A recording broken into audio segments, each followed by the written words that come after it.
until we are sure we're live. Okay. Well, welcome to Pixels Plays Riven, the sequel to Myst. This is something of a test of a very uh, different setup for me. So also don't worry about if you're looking for Chrono Cross. That's going to be coming probably Friday. I just excited to try and actually play this. It recently got updated on GOG.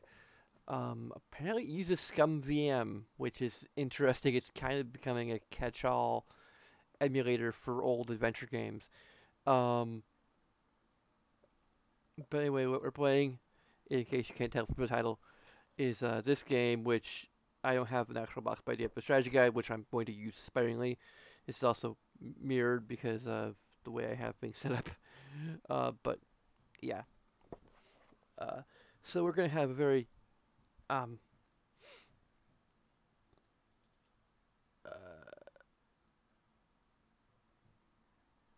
special setup here. We're going to hopefully this is going to work all right for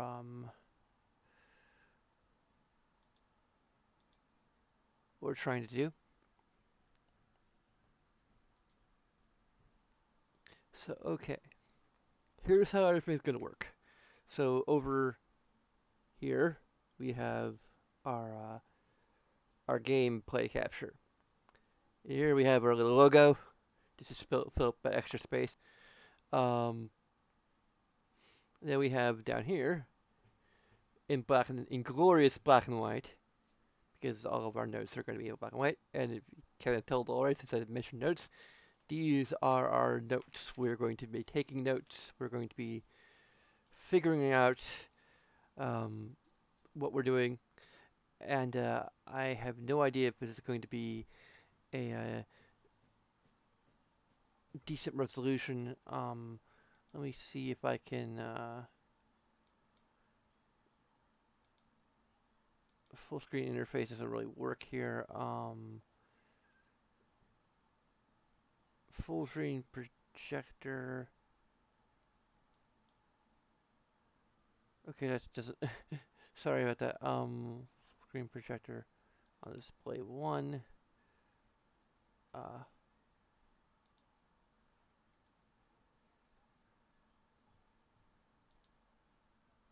What I can close that full screen projector on display 1. There we go. So if we do that, you can. Okay, that looks all right. Like I'm just getting making sure I have a really good idea of what we're looking at here. So I've got my PlayStation Eye camera. Excuse the noisiness of the camera. It doesn't really need to be that good quality, as long as you get the gist of what I'm doing here with my notes. So this is a game I played a few times, and I used the strategy guide for most of those times, and I think most recently I did play it without much use of strategy guide, and I did pretty well. Like I've played this game probably enough that I kind of get the gist of how to solve most of the puzzles. So this is going to be kind of my own personal walkthrough in a way, in other ways. And the notes are going to help to sort of show the steps of finding the pieces of the puzzle and whatnot. I'm also going to probably narrate most of the journals that you can find in the game. and we're going to. This is going to be really pretty cool, I think.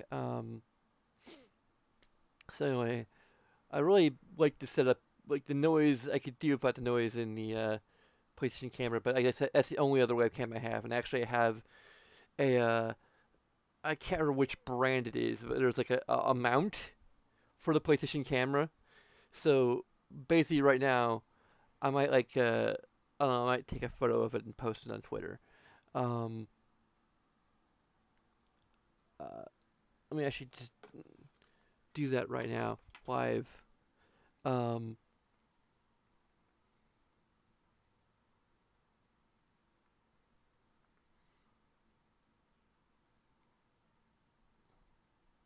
I have a George Carlin DVD down there. I don't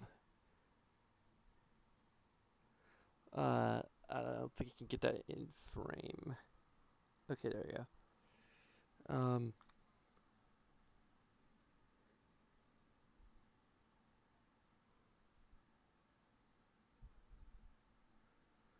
Let's go ahead and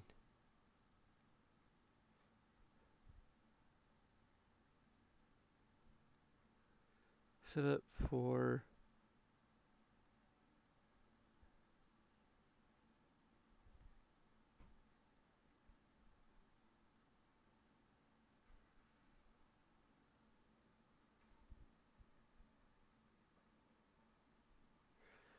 So I basically have like this um mount that like just fits nicely over my screen, my second screen, which I'm using for the actual gameplay. Although this actually kind of works.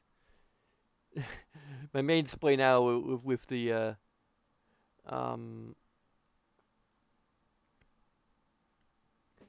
So I might actually be looking directly at the main camera at this point. I don't know. I might be going back and forth. Um, but yeah, this could be handy just to be able to look at the notes. I have it in black and white because I don't know. This looks a bit better. I think. But anyway, we're just going to. There's not much to do setup wise, like separate calibrating the monitor and I think speakers maybe. I don't know. There's options.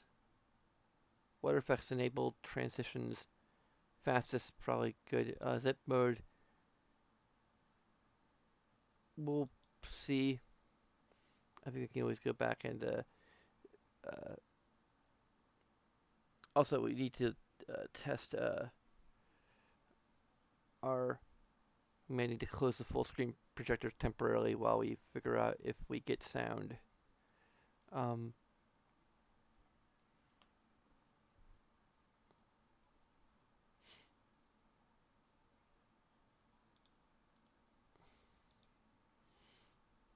We actually do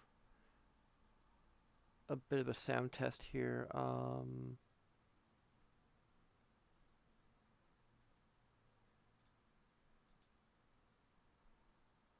Let's play some.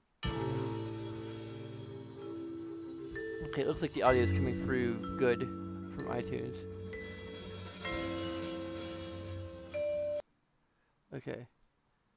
Just wanted to test it with something that so we're going to do start new game.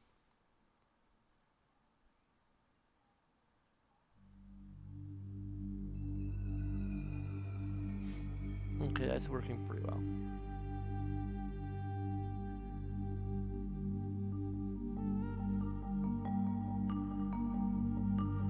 I'm hoping this is actually like from the DVD version.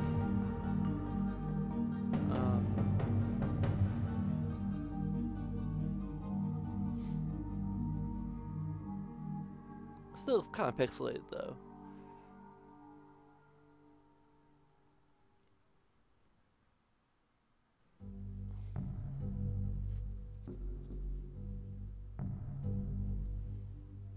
Thank God you've returned.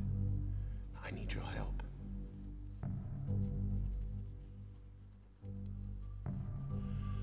There's a great deal of history that you should know.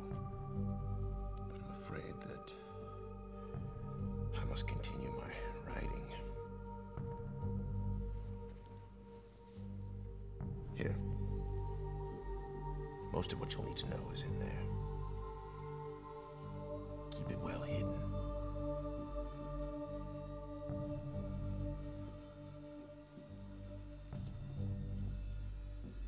Actually, it's All kind of reasons interesting. you'll It's discover. smaller. I can't send you to Riven with a way out. But I can give you this.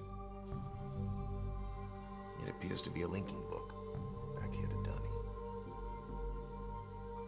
But it's actually a one-man prison.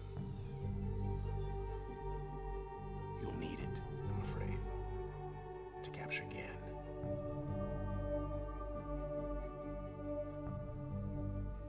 Once you've found Catherine, signal me, and I'll come with a linking book to bring us back.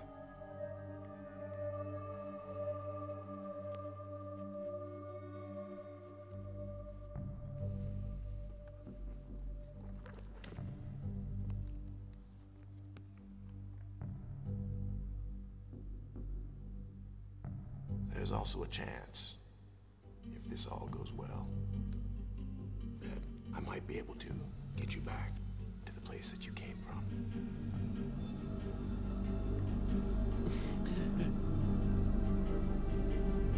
I'm touching the screen. You kind of see my hand crossing. Okay.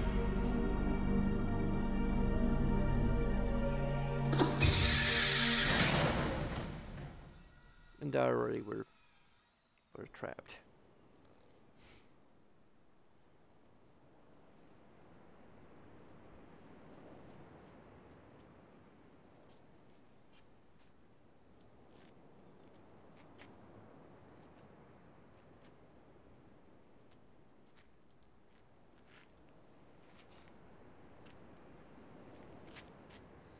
Yo? Feriaje. Kajaware po. Modu wewe po me po. Tagema. Rekoa. Tagema. Busu rekoa. Wisirapo. Wisirapo. Umutika buku anai. McGew and you? Buku anai. Isirap. Buku anai. Buku anai. Buku anai. Buku anai.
It looks like it could be the DVD edition. It looks like the at least the notes might be a little bit over on top of the screen, but it's not going to be that bad a problem, I think.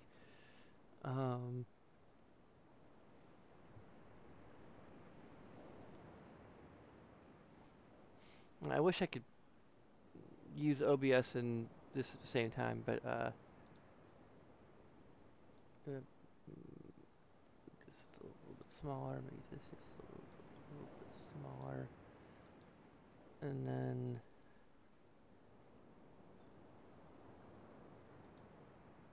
There we go.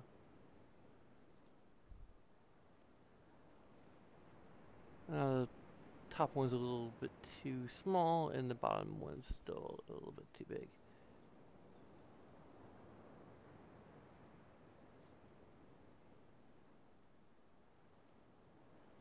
Like, it's probably more important to make the notes just a bit too big, so that way we can look behind us to see kind of the interior of the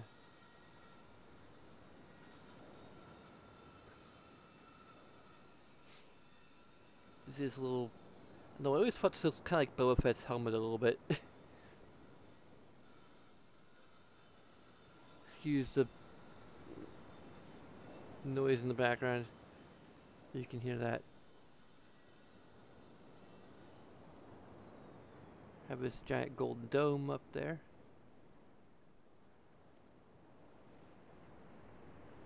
Have this thing which just gives us a magnified view of the this thing. Push a bunch of buttons that don't do anything.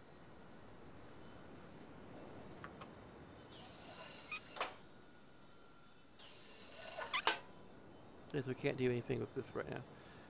What we can do is read this journal, which we've kept well hidden, and is, as I noted, like kind of smaller.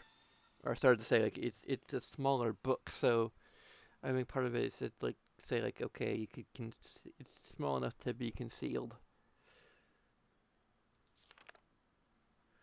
and I can't really read it on here. I'll probably read it on here. As you, it's easier to read here. As I have on here, I have the picture camera kind of obscuring things. So, it held for more than 30 years, but the corrections I made to Riven have finally failed. The island has resumed the familiar pattern of decay that is the hallmark of my father's work. I must now race to implement the newest patch before it's too late. Like a game developer. Only for actual real living worlds that can be destroyed if they're buggy. I only hope that my revised theories are sound. Revisions to 87616.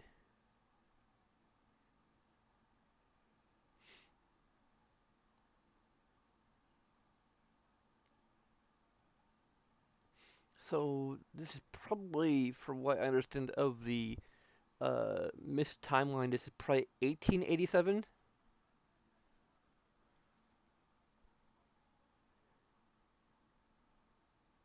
Yeah, it would be 1887 probably. So June 16th, 1980 or 1887. Revisions to Riven completed. There are still a number of minor adjustments which need to be made, but the basic corrections have been entered and should be working. Something's not right. I've been monitoring the instruments for several hours now, but have thus far observed no change.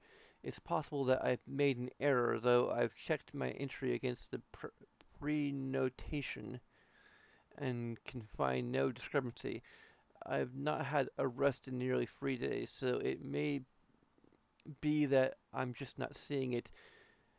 If the fault is with my foundational assumptions, however, perhaps after a short rest I will see something. June 18th. Success. It appears that my repairs have been effective after all. The gateway image has become noticeably clearer, and although it is impossible to know this with absolute certainty, the island seems to have quieted itself. Just a few more weeks of work, and I should be free at last to go there myself and attempt to bring Catherine back. The past 8 months have left me little time to think, to devise a strategy for getting her out of there. I've received no sign from her in all that time. I'm afraid that... No, I must assume that she is all right, lest my fears undermine my efforts to bring her back. June 19th. I did not create the Age of Riven, unlike my father.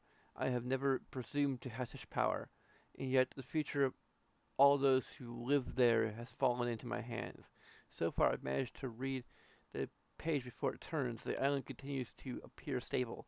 I like to believe that I have saved a dying world, but the furies of one individual cannot support the lives of real people indefinitely. I must get everyone off of Riven as soon as possible. The problem now is Gen. I'll never be able to rescue Catherine and relocate the islanders if he is still the man he once was. I haven't seen him in over 30 years, but his history forces me to assume that he is still a threat.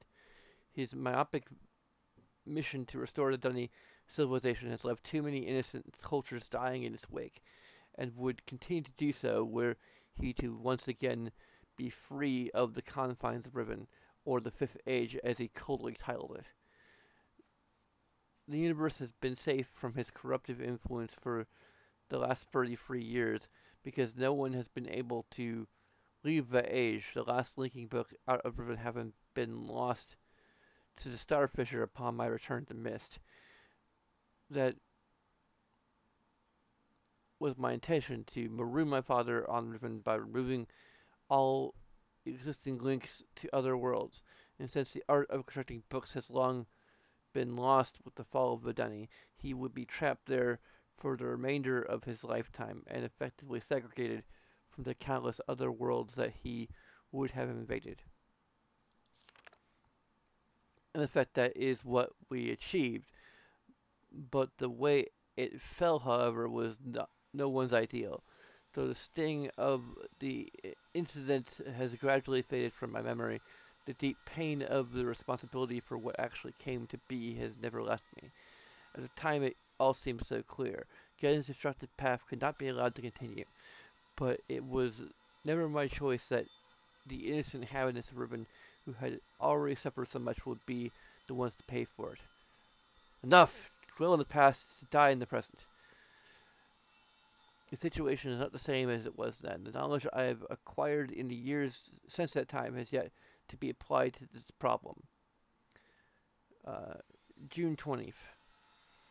I think I have a solution. Why it did not occur to me sooner, I do not know, unless the idea of it had been pushed out with the thought of my sons.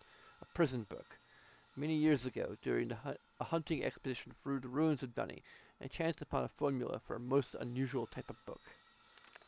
Unfortunately, due to the fact that my father was then in the habit of confiscating my discoveries, I was forced to leave it behind. Years later, however, as part of my efforts to protect the vulnerable worlds linked to the books in my library, I was pleased to find that I could still recall most of the formula, and with little experimentation, quickly succeeded in creating one of these devices myself. The procedure is actually quite simple.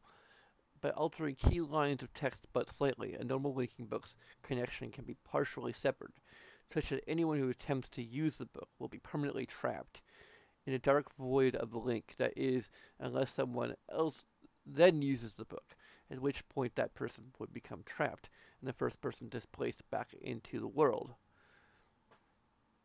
The technique can be applied to books that have already been written, changes to the original text being so slight that anyone who is unfamiliar with the code will be unable to detect them. If indeed my father has not changed, what better bait could there be than a book that appeared to be a link back here to Dunny? So this is interesting for people who are have interest in the lore of the Myst series. This is something that is apparently retconned to some extent, the idea of a prison book.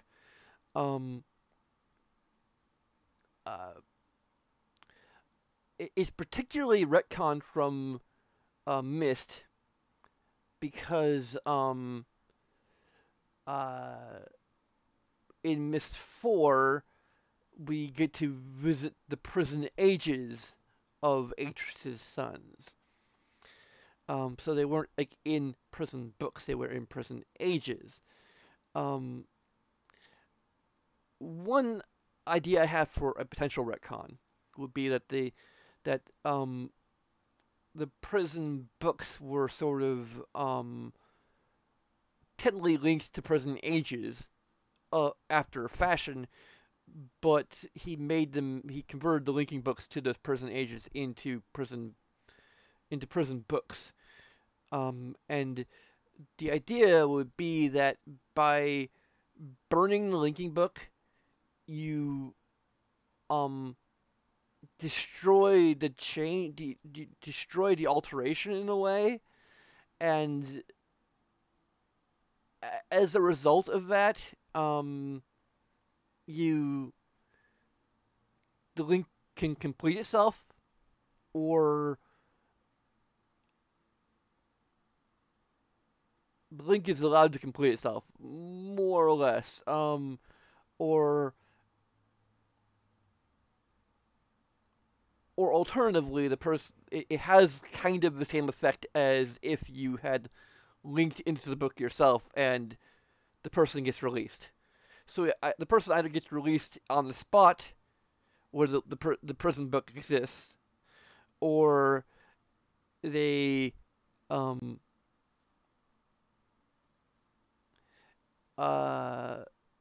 they get released to the spot where the linking book links to, which would be a lot quicker, at least for. But I also think it doesn't necessarily make sense for Myst, because, like, for one, it really wouldn't be any better than an actual prison age, just an age without a linking book back, where the linking book back had been destroyed, or otherwise locked away. Um,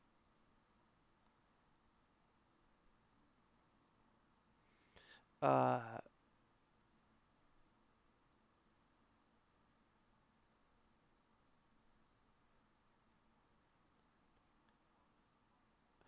um, and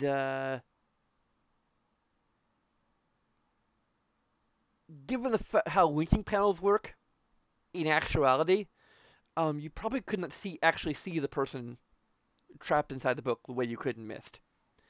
In fact, given how things happen in this game, it seems contradictory, to say the least. Actually, I'll point out the seeming like continuity issue when we get to it. But anyway, enough of that little tangent. It, what I would want to do with the lore as it stands is basically more or less retcon the idea of prison books being involved in original Myst, retcon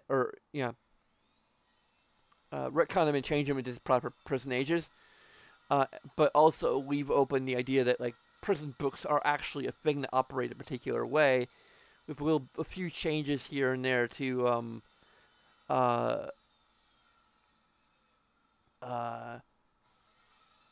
how they work. Like, if you burn the book, then you release the person. It's another way of releasing someone from the prison book. So the idea would be that they basically use this as a way to trap Ganon, and when he has some more people to like, basically, so the idea would be after the events of this game, he would burn the book, releasing Gen, but then he would have like some guards take him to prison, he would stand trial, and then he would be sent to a proper prison age.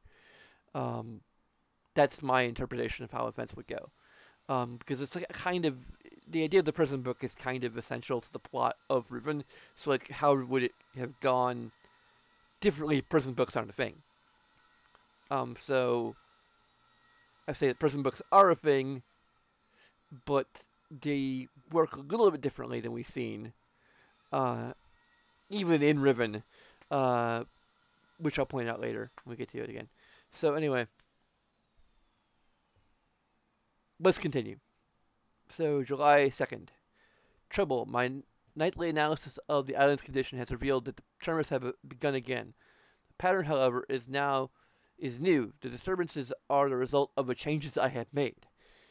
This did not at first concern me. However, tremors of this type were one of the possible side effects that I had anticipated during this initial phase of the island's readjustment. Still, in order to verify my assumptions, I decided to calculate again, incorporating the new data. The results were not what I expected. Damage to the infrastructure, or understructure, is more extensive than I'd realized. I can no longer go to Riven as planned. Catherine, forgive me. July 3rd. I must act while I still have the time. The signs are barely visible, but there's no question that the island's deterioration is accelerating. Total collapse is imminent, unless I can keep ahead, and that is becoming increasingly difficult to do. July 5th. With each passing moment, I gain a clear picture of the incredible chaos that my father's economy of words has yielded, but it is a dismaying process. The complexity of the problem is overwhelming. There is no end to this. The last few days have all but convinced me that the collapse of Riven is inevitable, and that at best I can only strive to delay it now, and hope at some point the island will be stable enough to risk a rescue attempt. July 7th. I think I've come up with a way to subdue the tremors. It will require my exclusive attention for at least a month or two, so it may be necessary to discontinue these journal entries for a while. July 13th. Something truly miraculous has happened. Beyond all conceivable probability, someone has finally found my lost Myst linking book and has freed me from this prison. I immediately realized that this could be the solution to my dilemma, and I believe my mysterious benefactor is willing to assist me. I am still not sure it can work. The logistics of such a scheme are formidable, but the mere fact that it may now be possible for me to continue my repairs to Riven and yet proceed with my original intent to find Catherine has given me renewed hope. July 16th. The last few days have left me little time to work out the remaining problems with sending someone else to Riven. It did occur to me, however, that if a way could be found to signal me once Gen has been captured, it would no longer be necessary to take a real linking book to Riven and risk the possibility of inadvertently releasing Gen. The deteriorated state of the gateway image makes the use of a visual signal impossible, but the picture remains a reliable indicator of Riven's condition nonetheless. By measuring and interpreting variations in the noise patterns, I'm able to observe basic changes that occur in the age, even though I cannot see them. The problem is that my instruments can only detect changes that occur on a fundamental level, and it seems unlikely that an individual could affect such an elementary change from within an age. The idea may be foolish. Still, there is a known weakness that may be worth investigating, an anomaly that appears as a rift between two separate systems, the star fissure. But how, or even if this fact could be exploited, I can't say. Sending someone to Riven also means that once I receive the signal that they were ready to return, I would have to leave my writing in order to take a relinking book there myself. However, provided my father was safely out of the way, this should take very little time. After that, assuming the island does not incur much damage in my absence, it should then be a relatively simple matter to hold it together long enough for Catherine to return to Riven and evacuate the remaining islanders. Predetermining a signal without knowing the topography of the island may prove to be impossible, but I'm afraid there can only be one answer to the question of whether or not I should send my friend to Riven with a way out. The potential for failure will be greatly diminished if the prison book is all that is taken there. I'm sure my father is expecting me to bring a linking book to Riven. May he not be disappointed. That is all. There we go.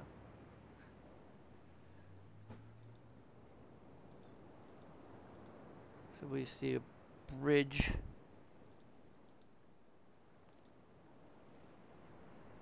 There's a giant dagger by this giant helmet, like dome thing.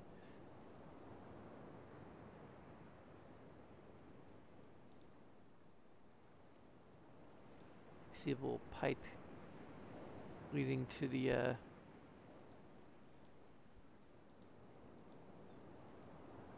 pipe that heads into the rock. You have this little lever, but it has a little dagger that's been put in there to jam it. A dagger that looks suspiciously like the dagger over here. Also can see that there's like a little star inside so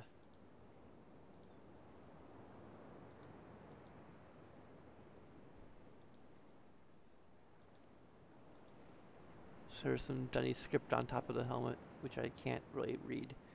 Like someone's tried to like transcribe it or something. I think. But it's like really faint. Cinderella Island. Off in the distance, some like rails or something. We're gonna take a little detour here. Gonna see poor Show. He has another dagger next to him, for some reason.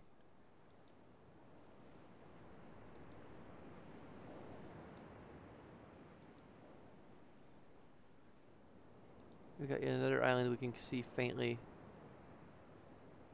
If it's the same island, but I think there's...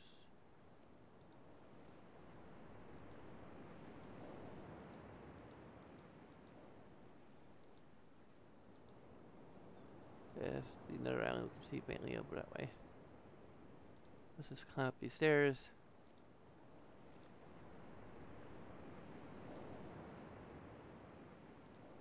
First we have this room right here. Now this room is interesting. We have some text here. I wish I had the translations on hand of what these all say in Dunny.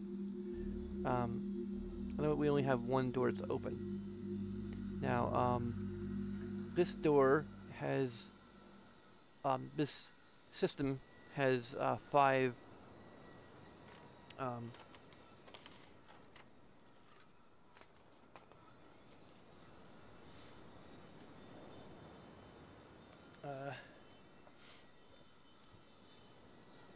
I should look at the strategy guide. Just, yeah.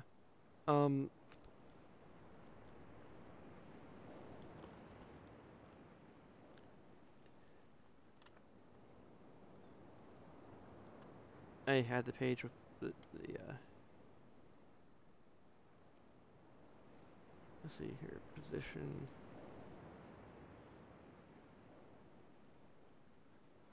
Okay, so we have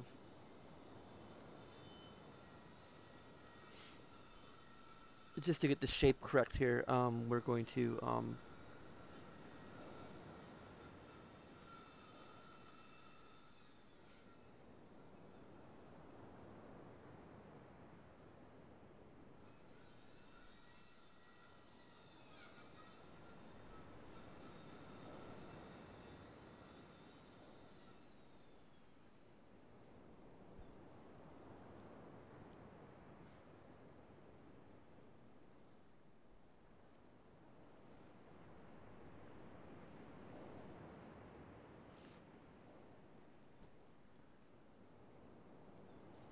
well, I'm gonna find one that has a good eraser. None of these have good erasers on. This one has a good eraser, okay. I'm just gonna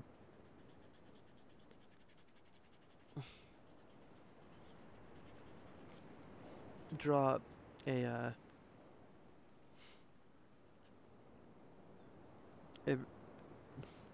regular pentagon the way that I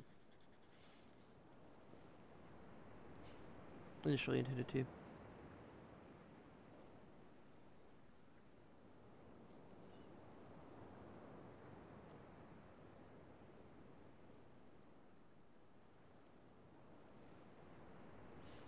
Looks like a little house. And we're gonna go ahead and put these circles in, put the pillars in each corner here.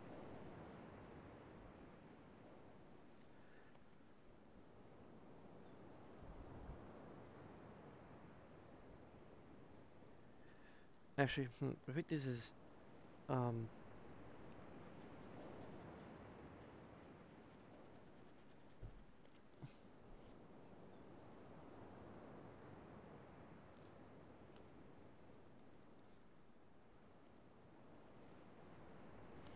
it's more like, the shape is more like this.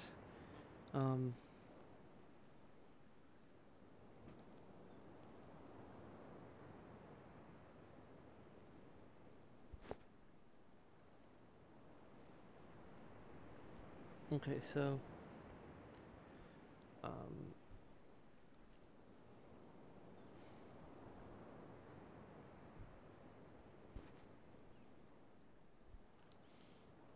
so we have a doorway.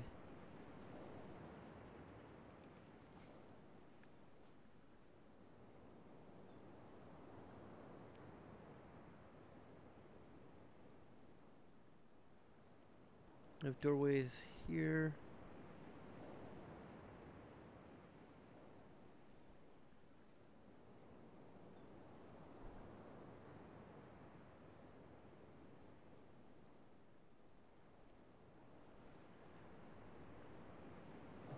Okay.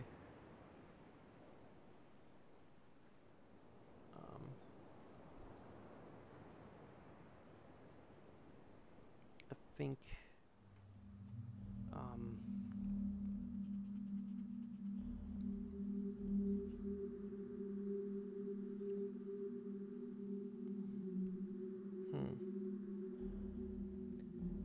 it's really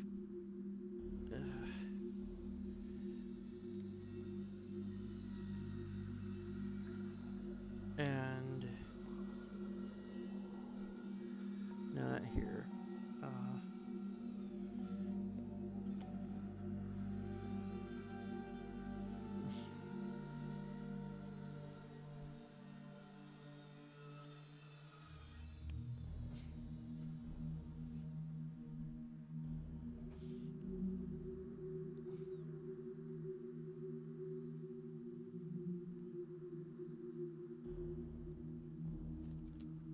Okay, so this is a little tiny.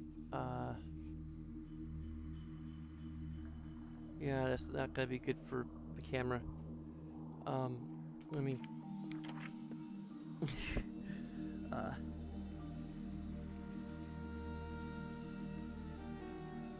We're doing this live.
hopefully this will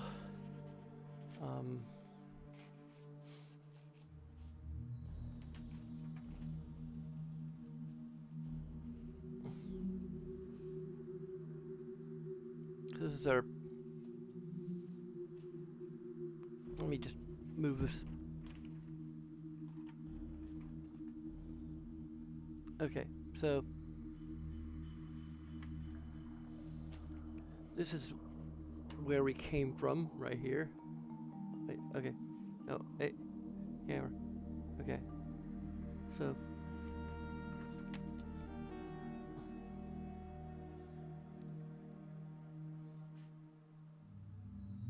I'm gonna put B for bridge.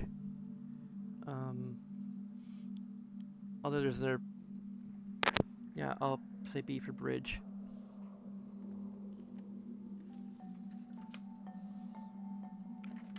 So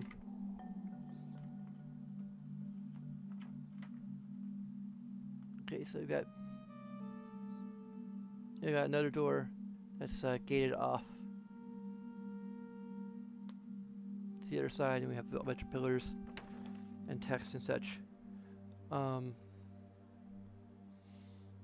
So we're gonna look here. We're gonna see this leads to the dome. So we're gonna add another letter here.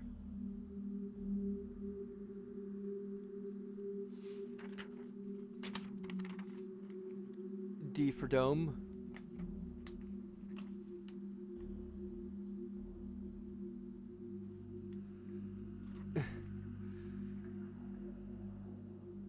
Okay. So this is our initial configuration.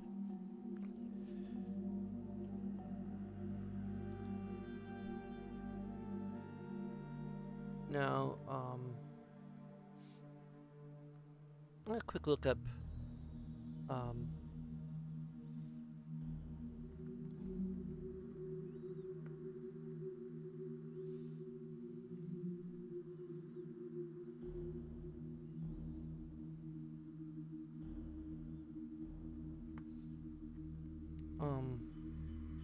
actually no, let me just say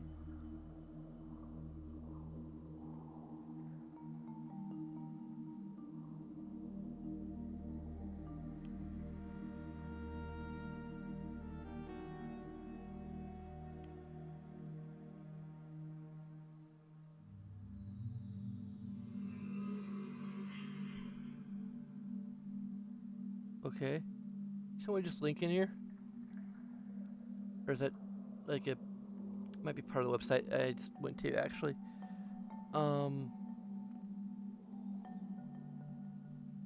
So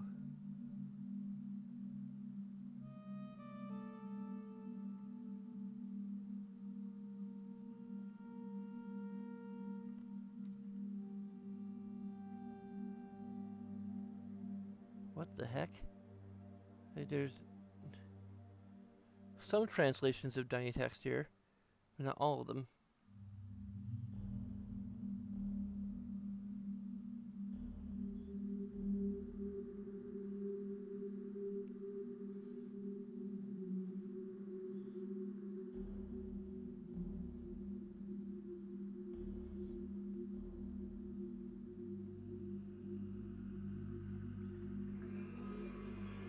Oh yeah, that's from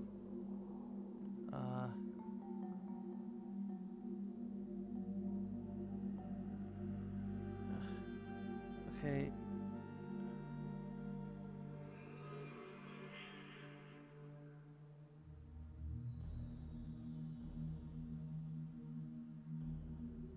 This is like just tiny phrases. This isn't like entire blocks of tiny text.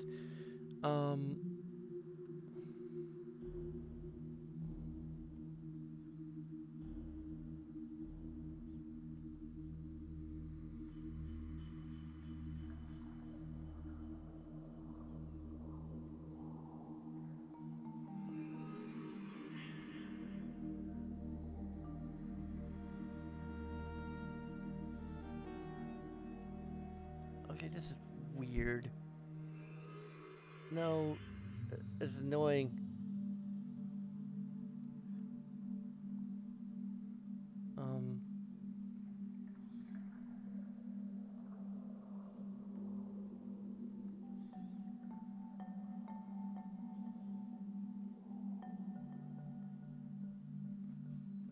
really.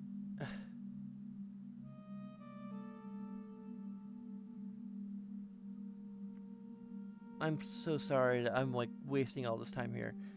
Um.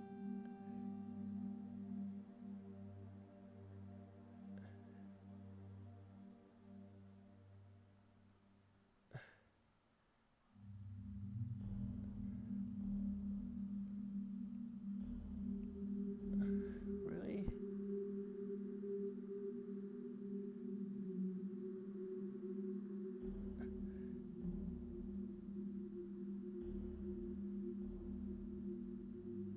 Maybe it's in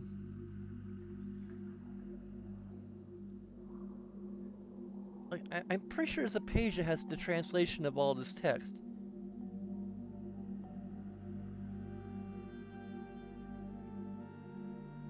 But apparently, like the text on the walls, I'm pretty sure it means something, and people have translated it before, but I have no idea how to find it, and Google isn't helping me.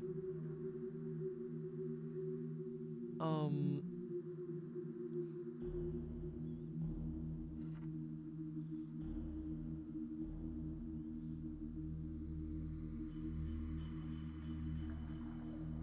Okay, here we go. This is from a Let's Play. There are free prayers on the walls. So, I'm gonna try these in order.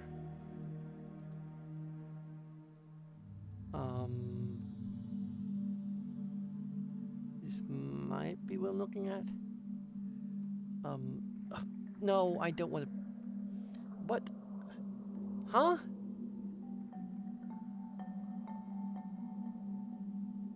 What? What am I looking at? Okay, here we go. I don't know if this is what I'm.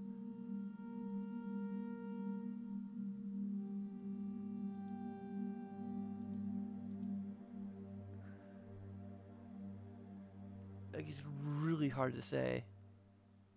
If.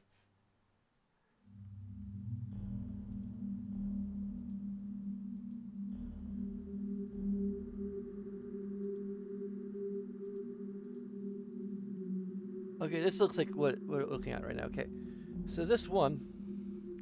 Yeah, okay. The ink. Our Lord Gen has blessed us by giving us the formula to make the ink. We thank our master for the privilege of manufacturing the ink he uses.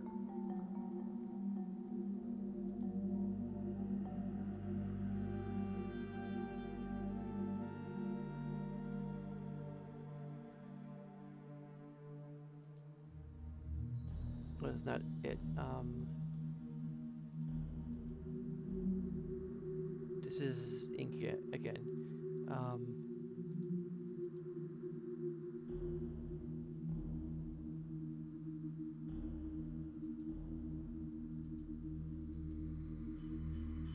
Okay, this is it, I think. Okay.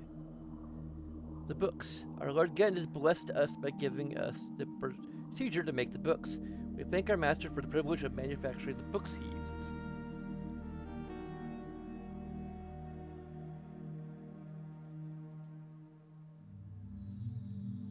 Okay, so we've actually gotten to the right one. Okay, this is our master.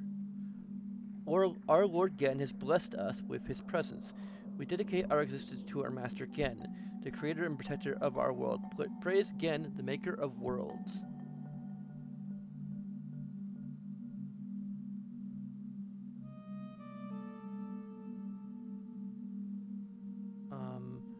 I don't believe the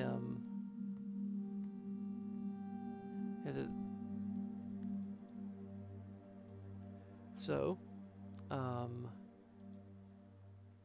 let's look at these. I don't know if I'm ever gonna edit this in any way. Let's look at each of these scarabs. Let's just go clockwise. So we have a book, a hand with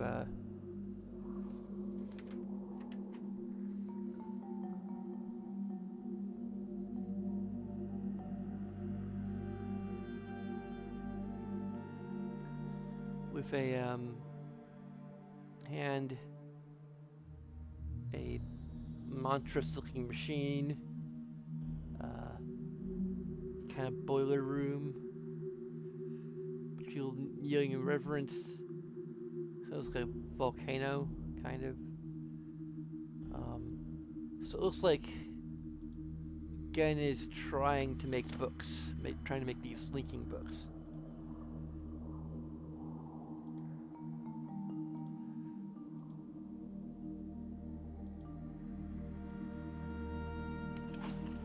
Like, supposedly that was lost to,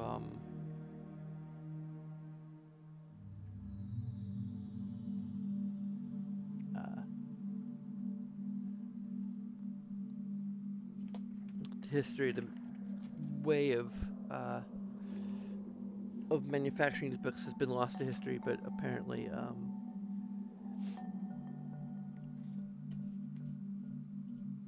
that's not stopping. Just because he doesn't know what he's doing doesn't mean it's gonna stop him. So we've got these different like guys in these like cages. We're seeing maybe Gen.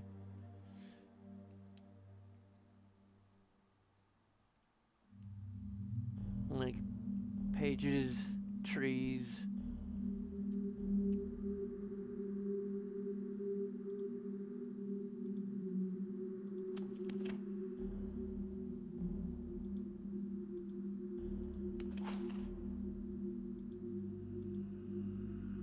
That's what we just looked at.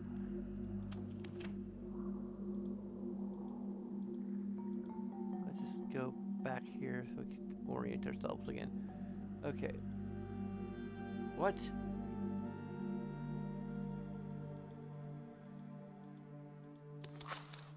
This might be the one we just looked at. No, it's not. Okay.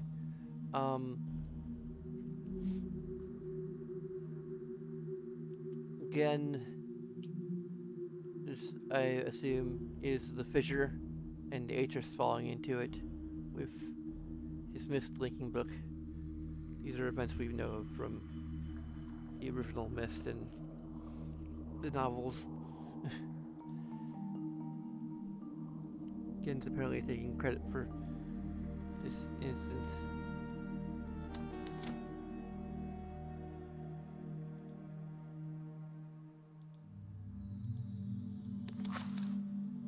Wait, this might be the last one.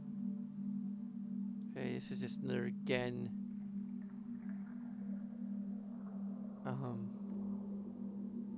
I think this is about like the island splitting. Because it originally was one island and it split into several little islands.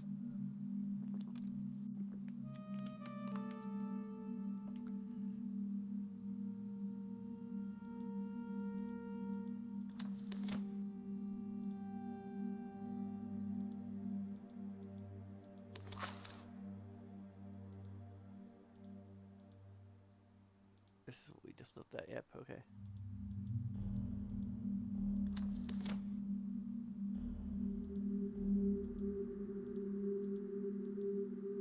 Okay, let's...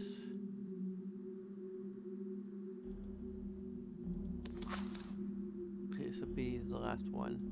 Ah, there we go. So this shows Gen at his desk writing worlds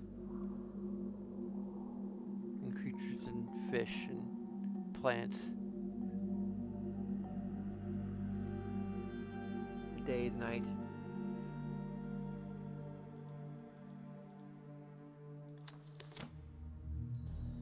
Okay. So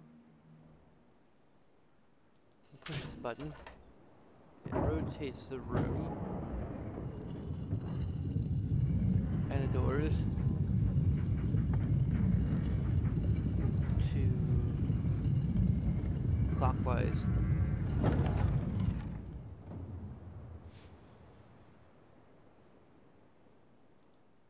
We get a little peephole here. We see you got another blocked gate here. But I'm gonna try to make this a little bit larger this time.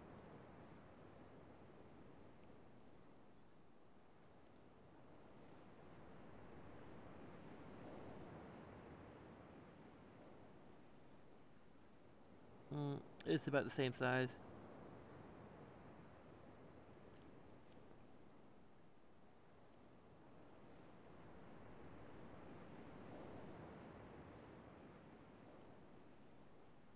I may actually grow and just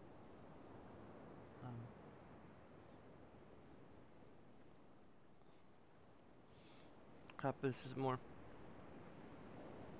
So, hmm.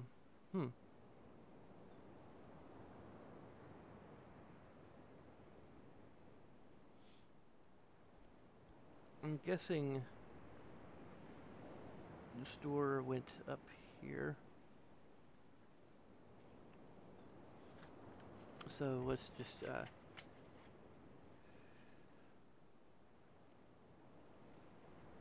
take a look here. Check a look.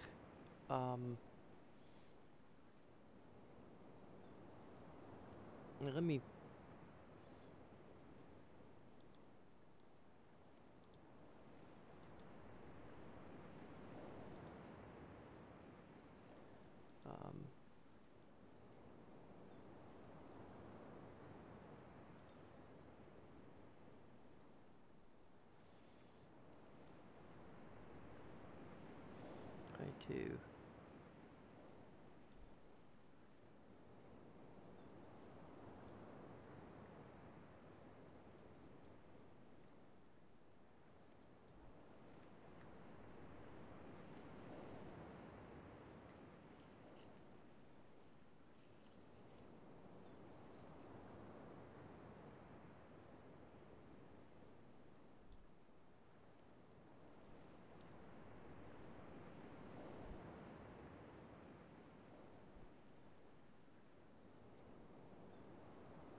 try to look, actually see the grain of paper here.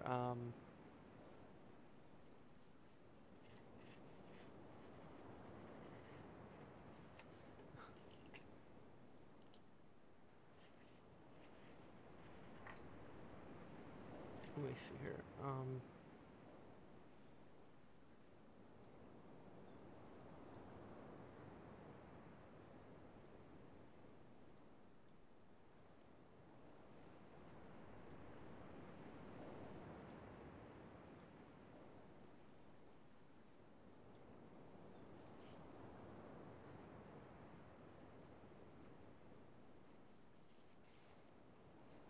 This is initial configuration. There we go.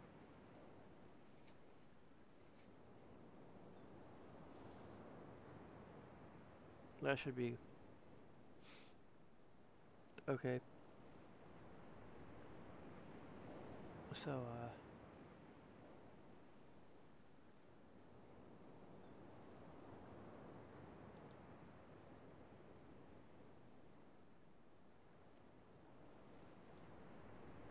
okay, so this is our initial configuration, and then we're moving.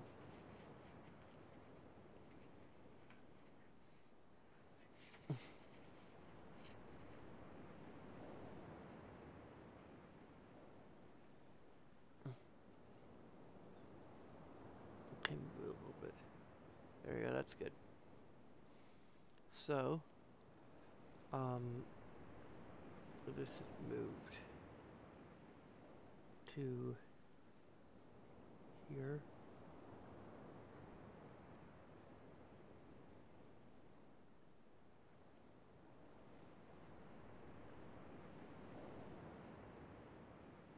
And I think the other door separate by a wall, so it probably is moved here. We don't know where that is, but we do know that we've got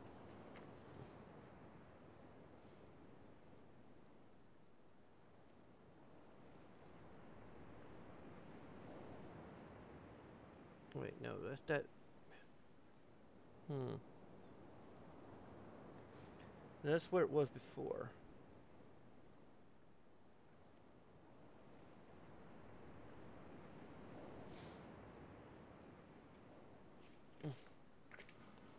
So we don't really have. That way we have no idea. It's just I have no idea. um.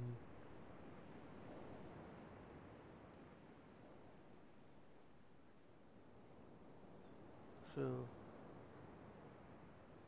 Okay, so this would probably be.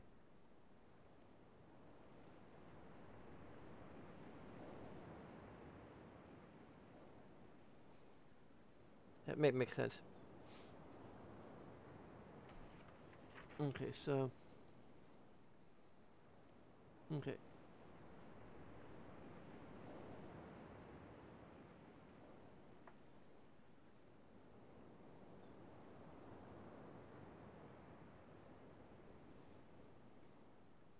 You can't quite see the B, but this is a B.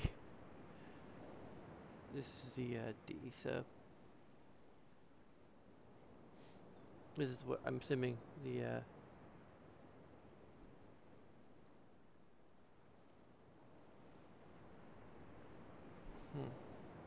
We're looking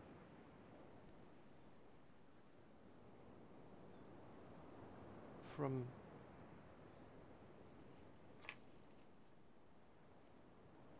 no, it wouldn't. It, okay, I'm looking from the B, so it would be here and here. Yeah. Okay. That.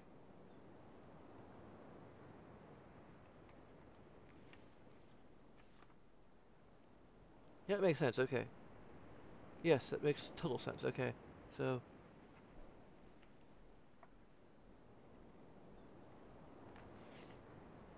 So this is start 1 click. Okay. So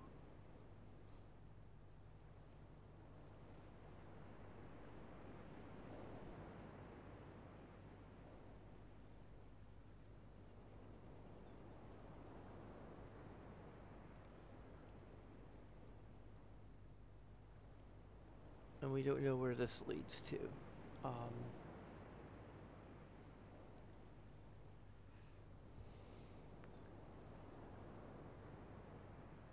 We don't know quite where this leads to either, so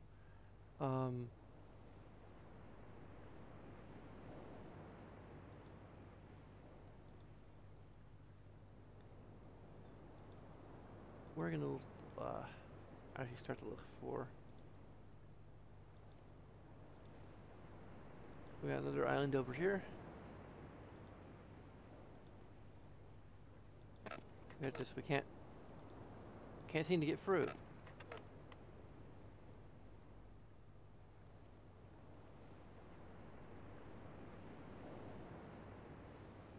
But be a little clever and slide our way underneath.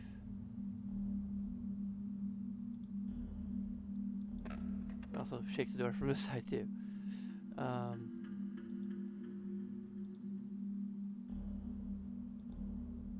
Now we've got a little peephole, and this seems to lead to a cave, I think. So we're going to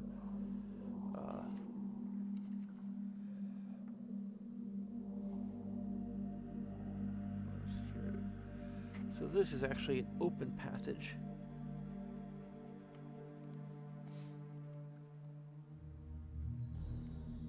I'm gonna put that to a C for cave.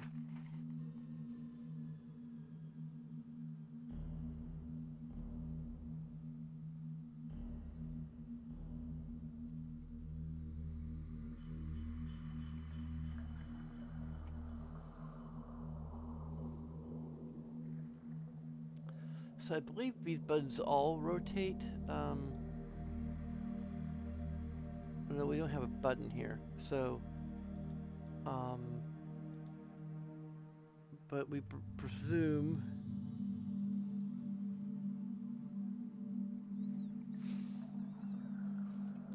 that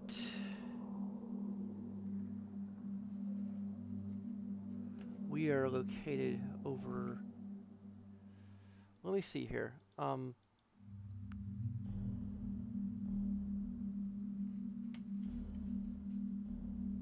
Looking at our point of view here, this might make sense. Yeah, so I'm going to assume that we are over here right now. So this would be,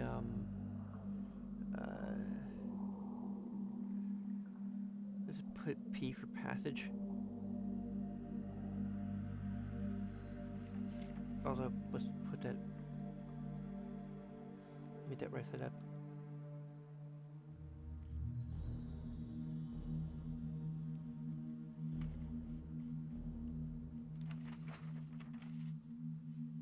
So we're here. So we need to get rotated at least long enough to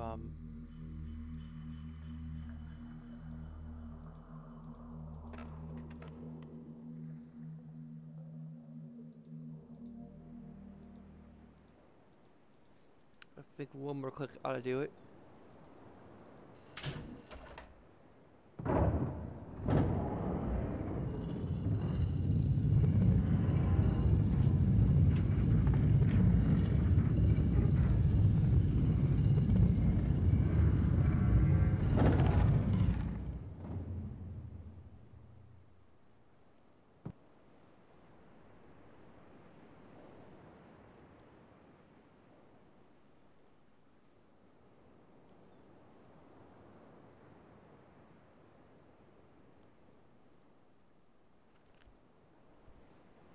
Okay, so this is still, so we got B, C, D,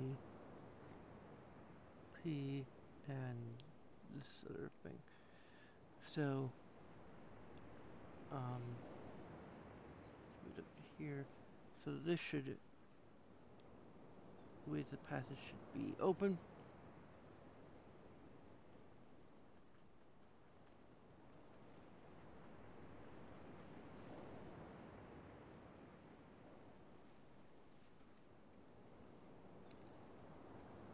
And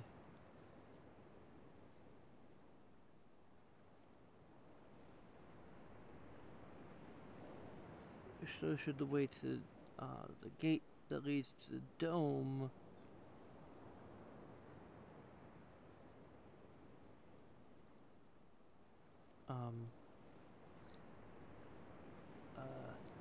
should also be there, but we wouldn't have a way of opening it as yet. So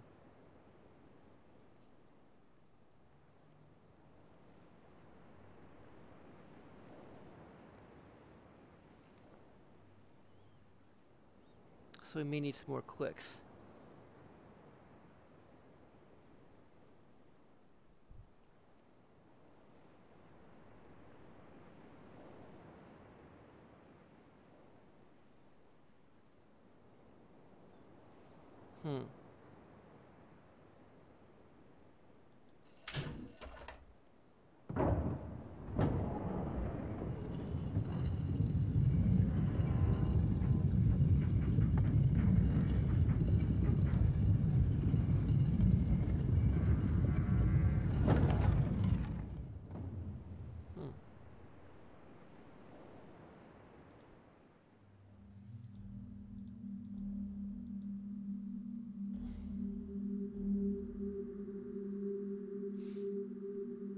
So apparently the path through here is also locked.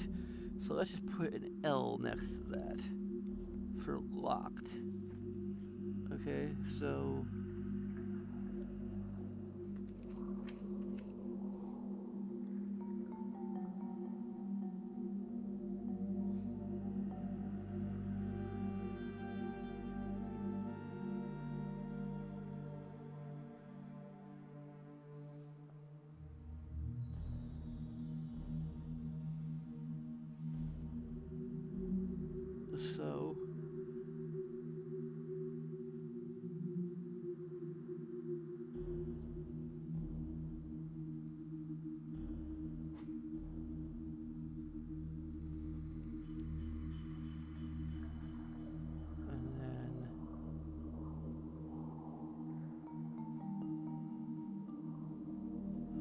Okay, so this should, next rotation,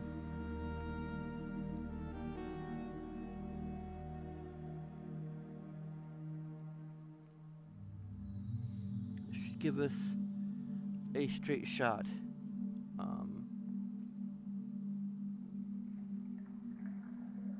It's the cave.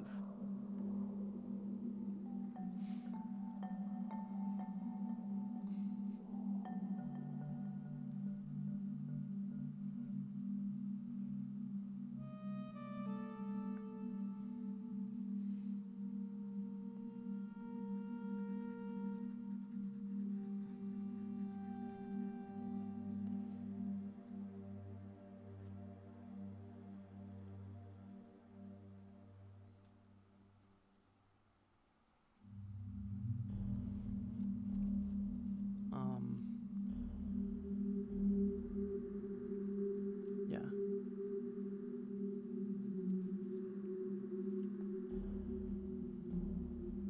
I believe after 4 clicks it just resets.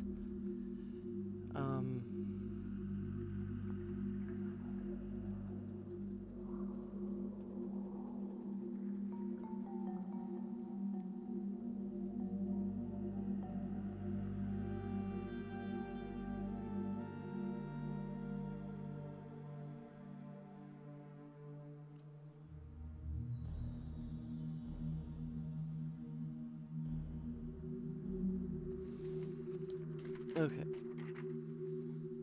So, well, this is what we're at right now, I think. Okay. So that's 3 clicks.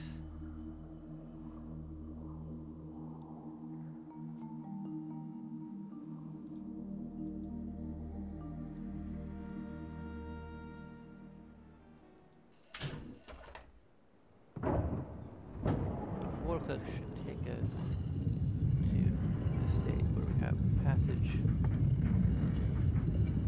up here. Should connect to the cave down here. So we can figure out what we need to do there.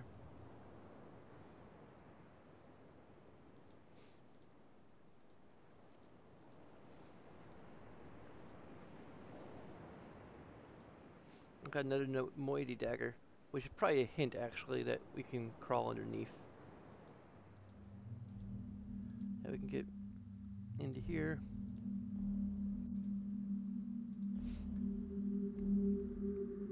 Got another button that we can use to rotate the now this has a symbol for the telescope.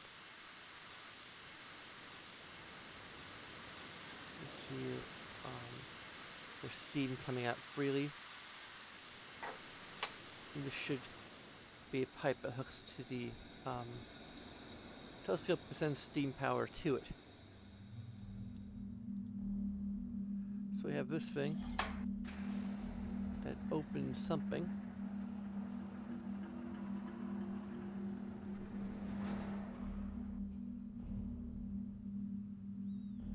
I think we can continue rotating this, but I think if this is what I believe it is, then we should just go back to the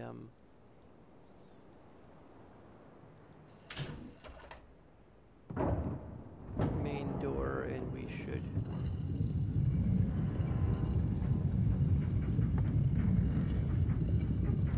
return to default only.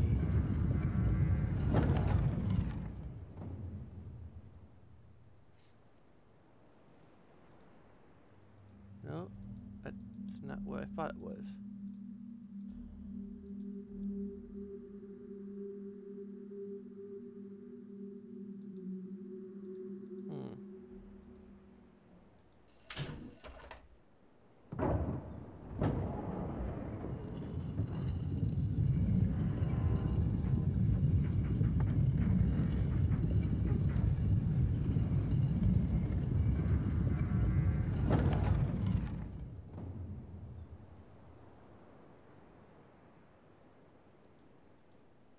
Okay, it opens the door to the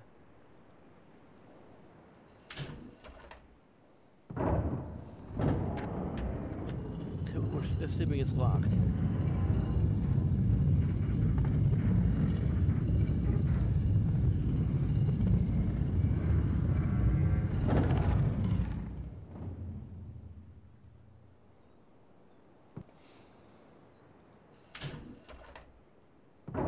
But there may be something in there that we can access that will help us.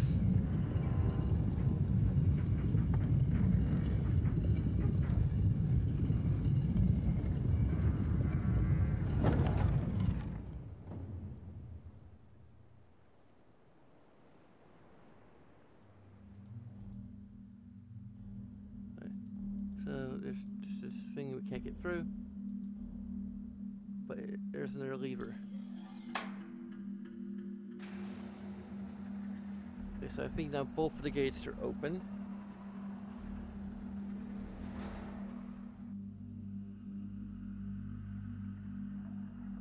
We could use this to like rotate the room, but I don't think there's any way we can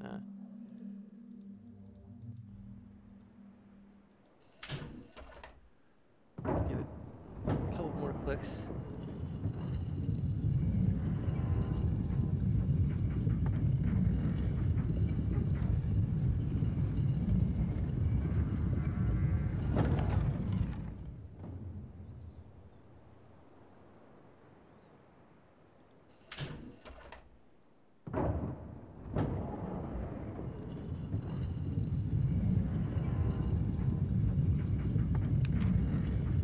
Shoot back to the starting configuration.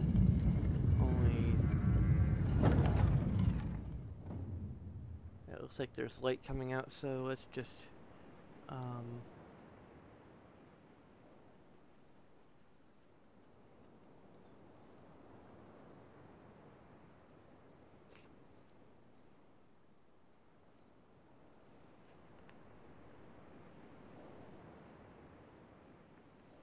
way to the dome should be open. Hopefully that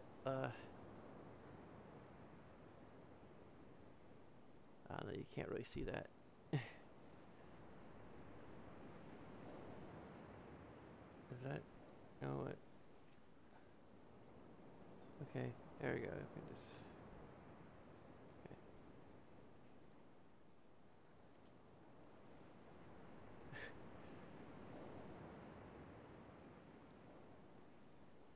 Yeah, it's good.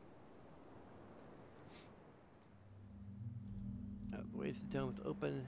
This, I believe, says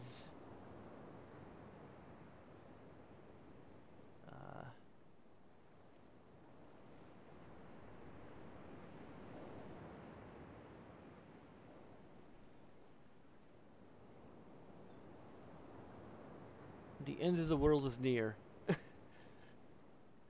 Very simple.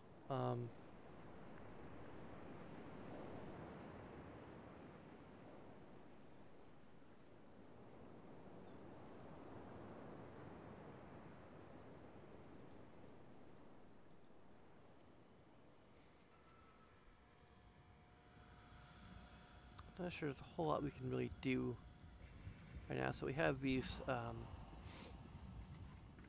symbols.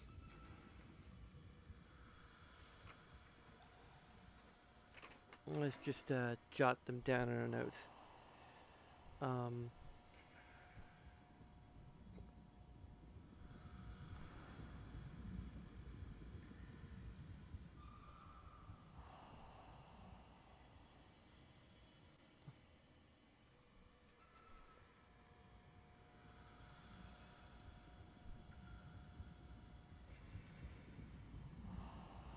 These little Tetris pieces.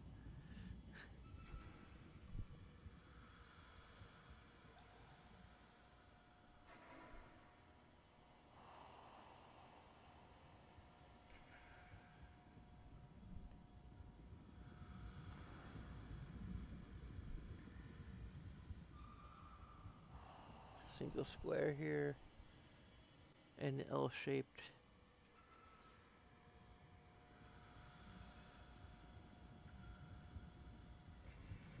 And then big ol'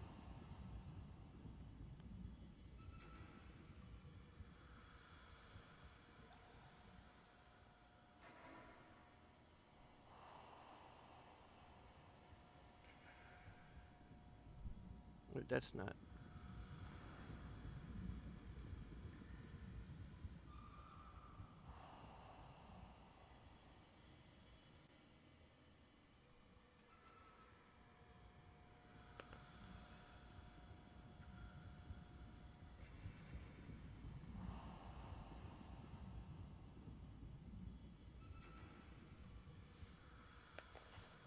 Okay, so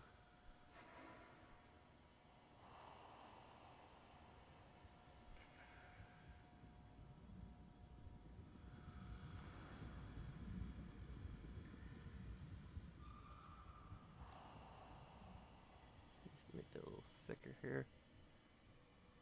Yeah, that's just trust me. It's a good note.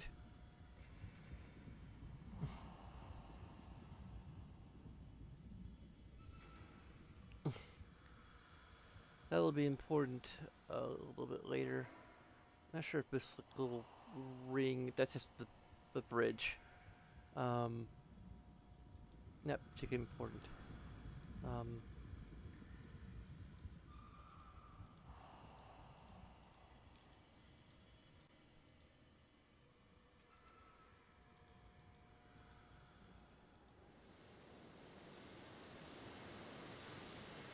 Another steam powered thing here.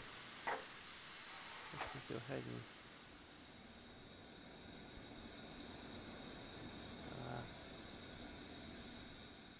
I got power to a bridge. Can't really look up at that. That powers this bridge, which we won't. Another steam powered thing that we won't have access to until much later.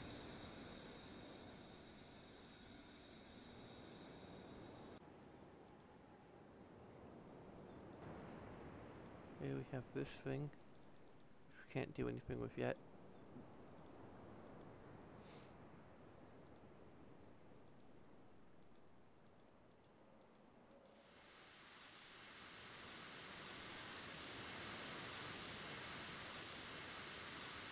Bridge. I'm not really sure why we have these like little valve things.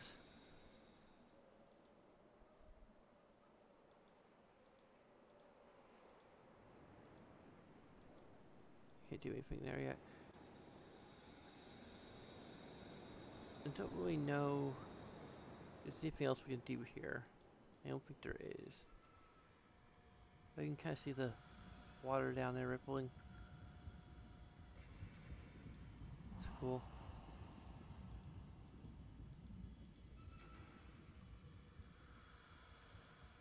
We have this thing, which we can't do anything with yet either.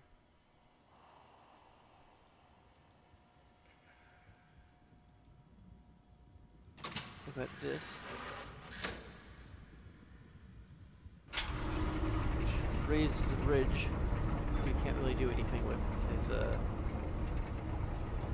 we can't get back around.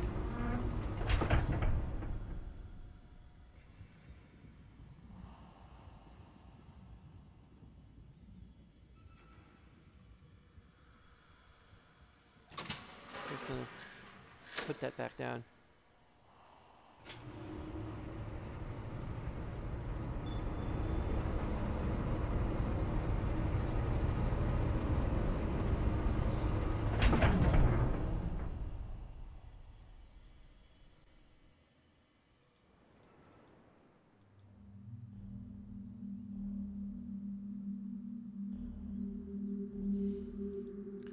That's all we can do for now. Let's go explore this little area.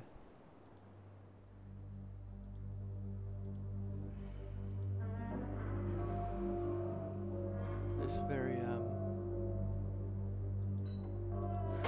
gnarly looking thing.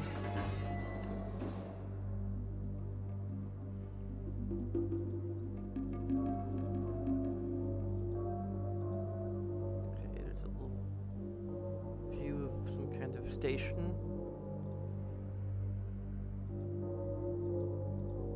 And some kind of temple.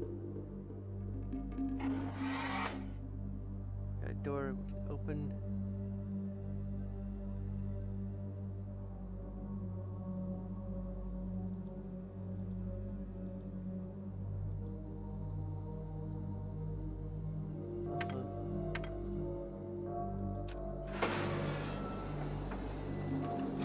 himself in his cage, and I'm not sure why we want to do that.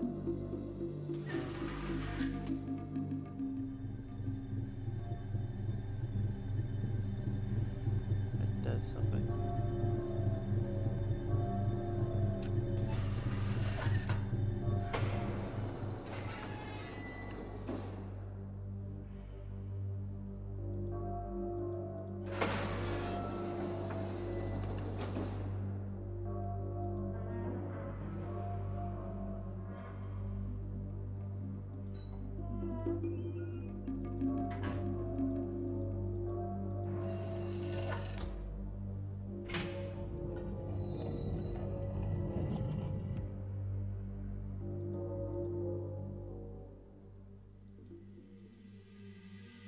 A little bit of trivia, this is actually a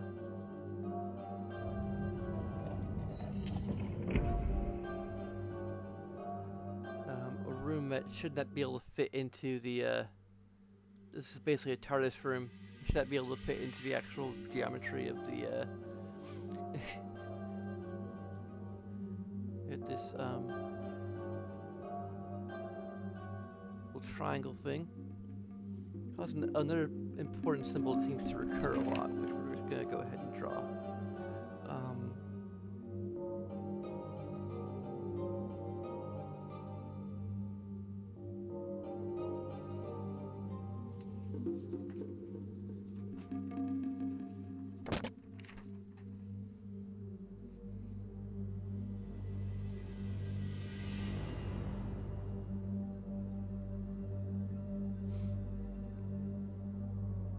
Yeah, 5-point star, a pentagon. We're gonna assume here this number might actually refer to 5, or the symbol might be some representation of the number 5.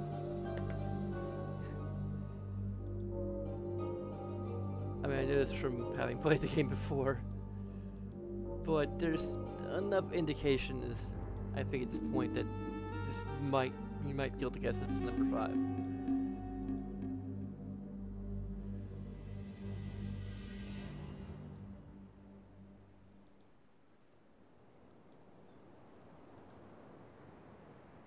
Let's just push this button here.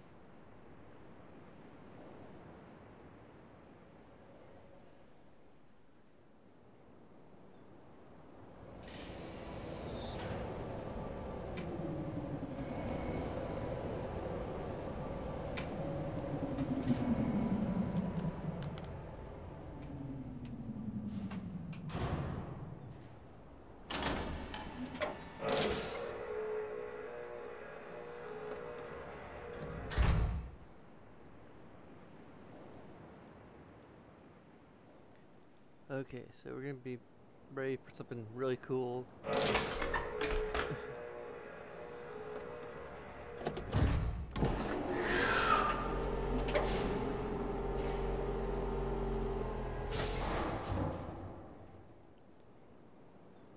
I'm still not sure if this is a DVD version. I mean, it's possible like it's just really compressed either way, so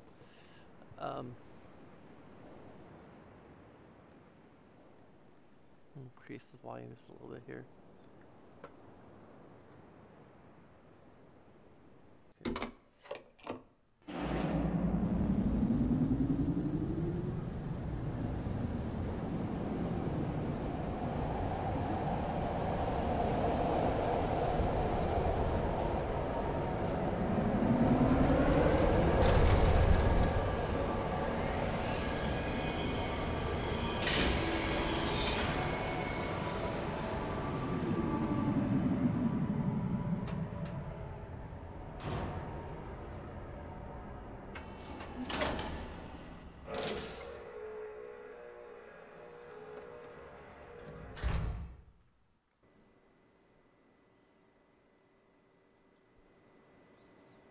It's normally where we would swap discs, but because we're playing this on digital copy or DVD-ROM edition.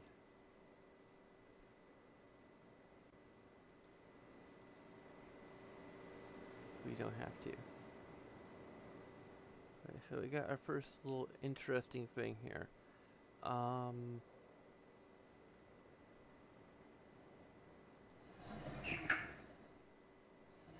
We got a strange symbol that we might assume was a number.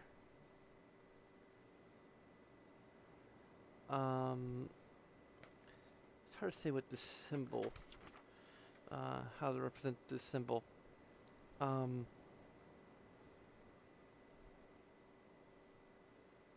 It might not even matter what the actual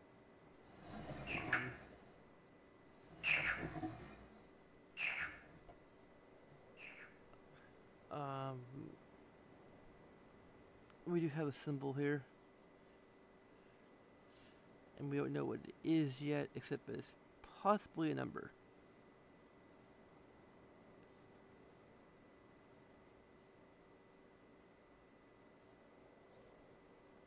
There's kind of a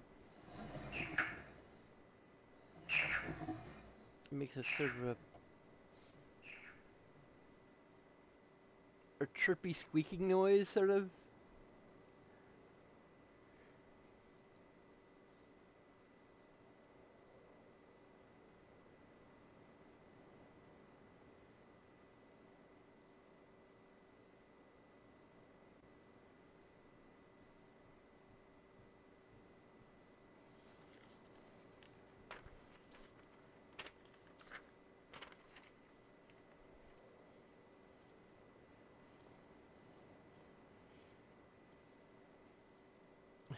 Yeah, I do.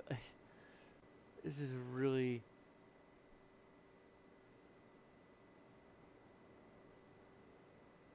You need to find to get this actually like physically closer to the to what I'm to my notes or something. I don't know. I need to find a better setup than this. But yeah, it says chirpy squeak. Like I really don't know what else to. Yeah, this.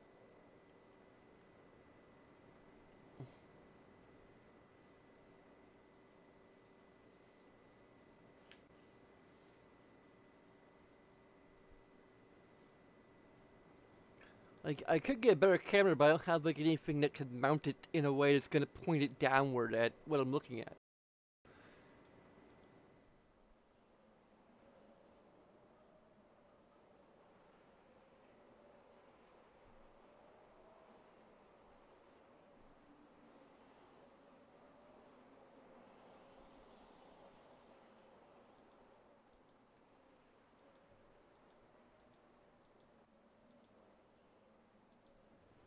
This is a button that would just call the, tram if it wasn't already here.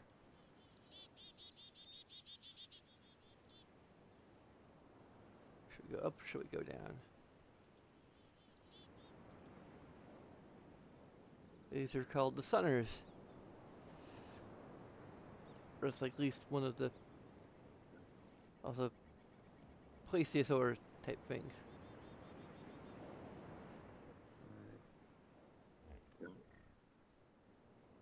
So you need to be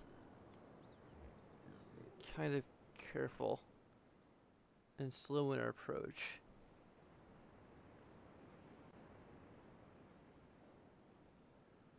Let's actually don't know how to enter this menu.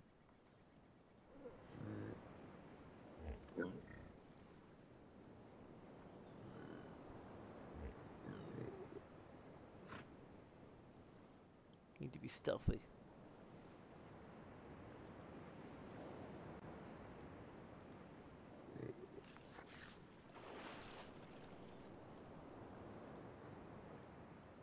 Okay, it was...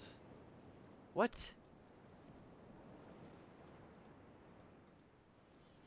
I think we may have screwed ourselves.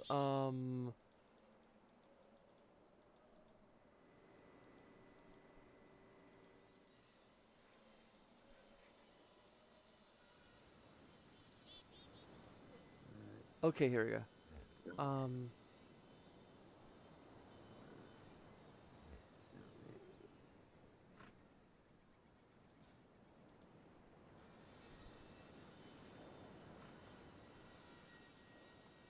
I didn't figure out how to get to the menu.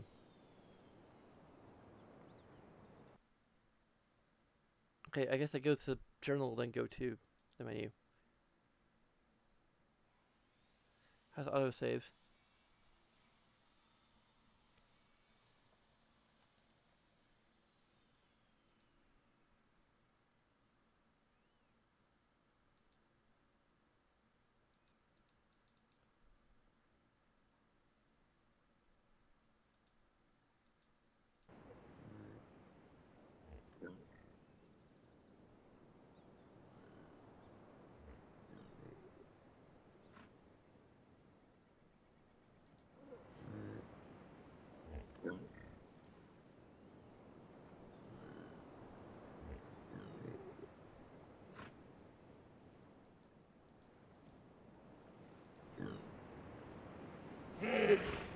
Okay.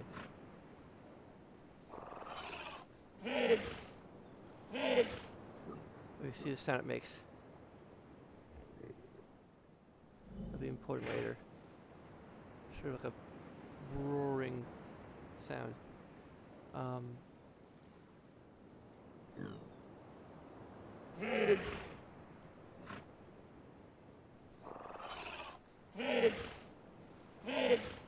They're kind of a pelican, like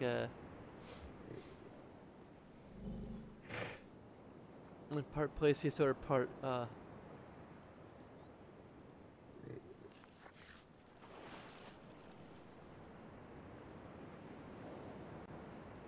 actually.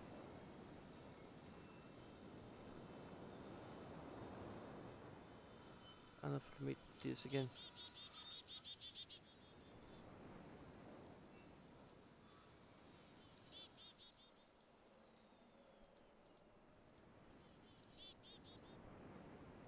Okay, we couldn't see them actually slowing away. Dang it.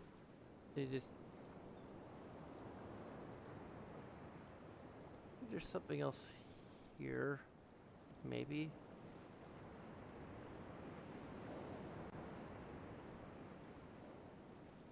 Ah, here we go. Oh, this is a 5.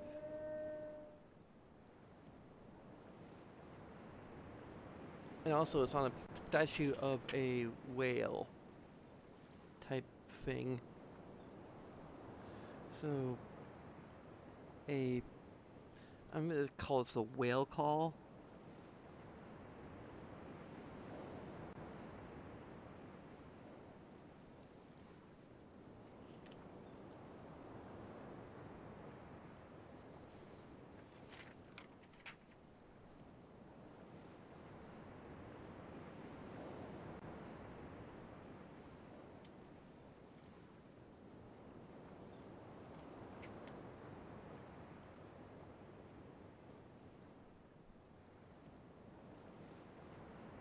Also, it's attached to a sculpture of a type of fish-like thing.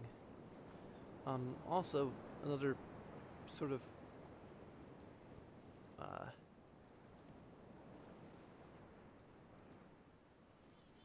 hint that we maybe ignored somewhat here. We have a little so we're gonna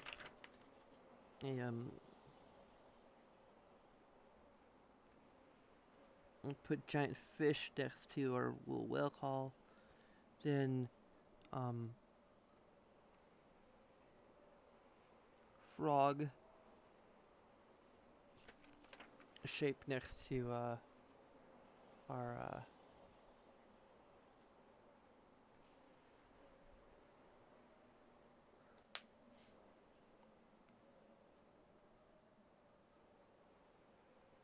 you see that's like the eye is like lined up. If we saw another one of these, we go. Did we start going up this way? I don't think we did. Okay. Unfortunately, I don't think we get a chance. But yeah, like we can actually see them like going into the ocean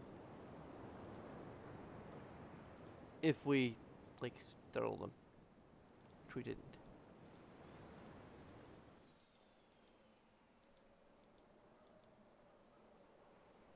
Okay. Now we've got a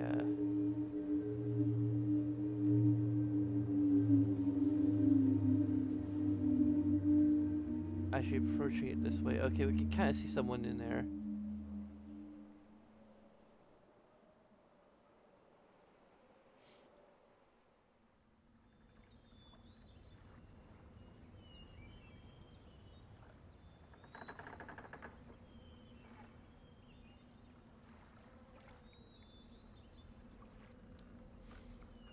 So we've got another.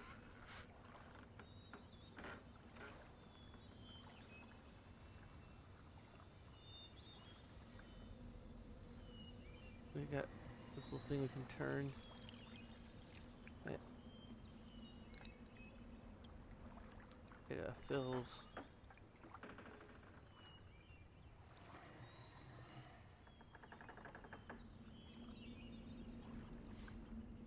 A pool into a shape.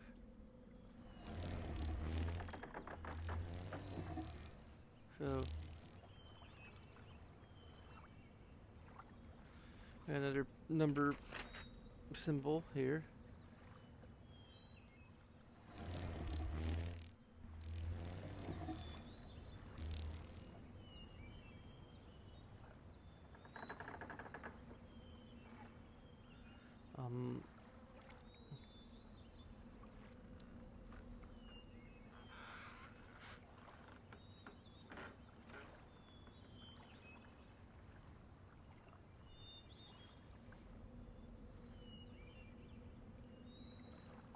I'm just gonna put bug.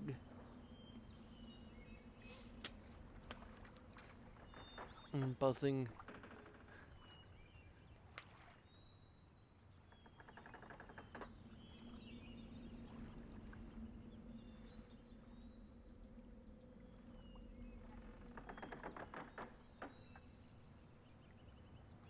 Okay, we go down to the ladder. It takes us to this thing. There's like a hole in the water. That's kind of weird. There's a bunch of other holes in the water.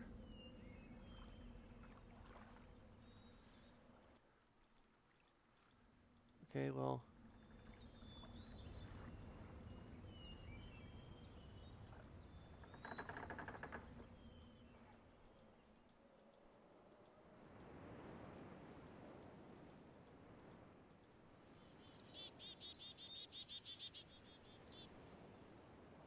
Across the little bridge here. I can kind of hear a bit of that sound. Here's another thing we can do.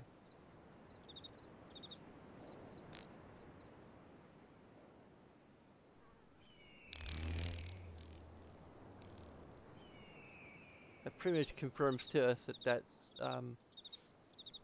this is actually the bug or beetle. We don't know what the number is. Actually, can go for here.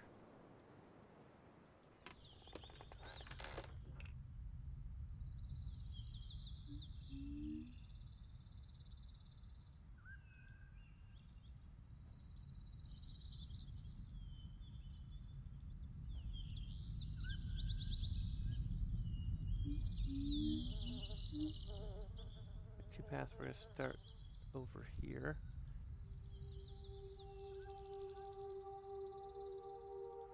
Got a tiki statue of something.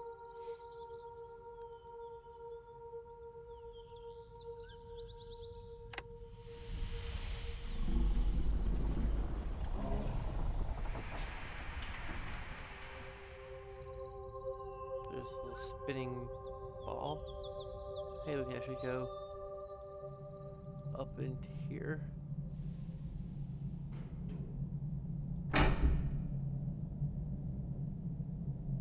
I'm assuming calls another,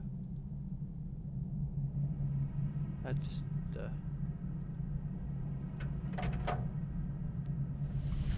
raises the stairway.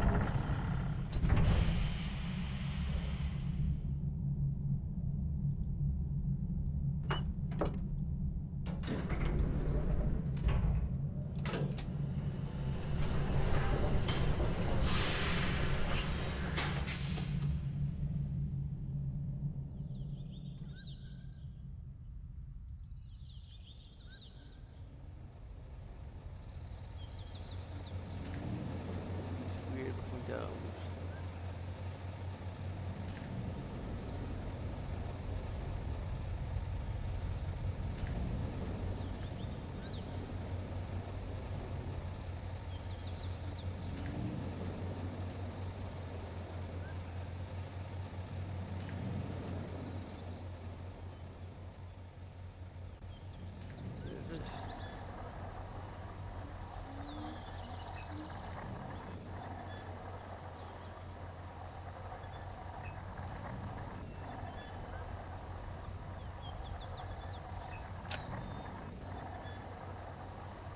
Looks like we click it at like the right time. I can't remember what. I think there's actually something later that maybe shows us what.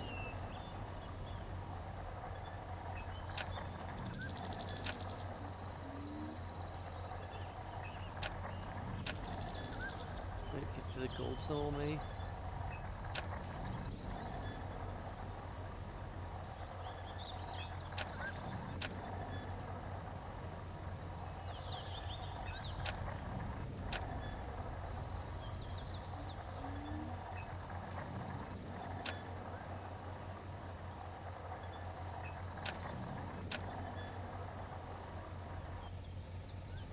Doesn't really matter at this point.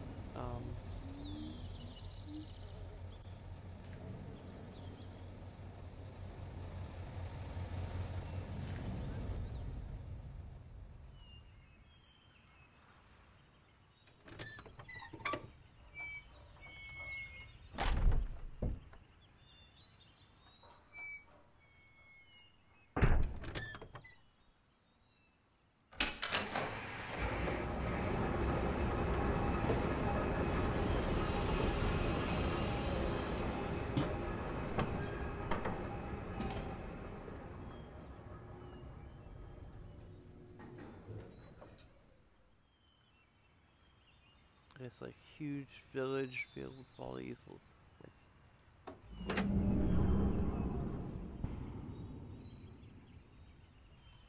that'll be important for later.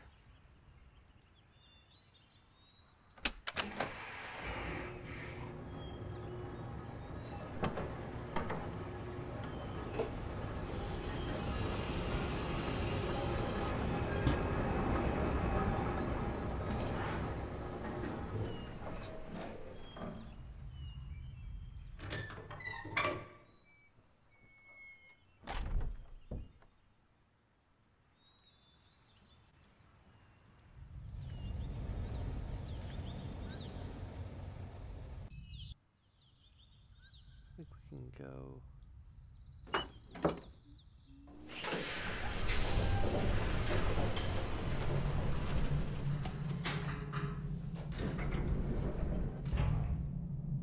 Yeah, let's go down. Let's take us to their maglev station.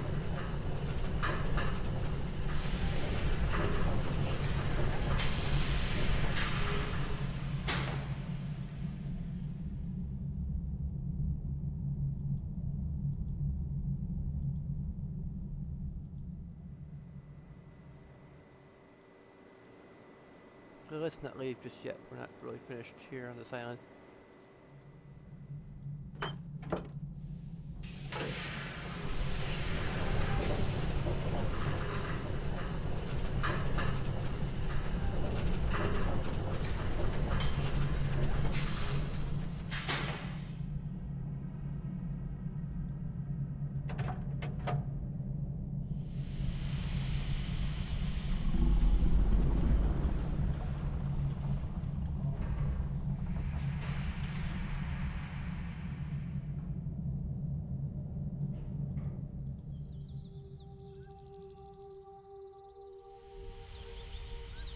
There's the little girl.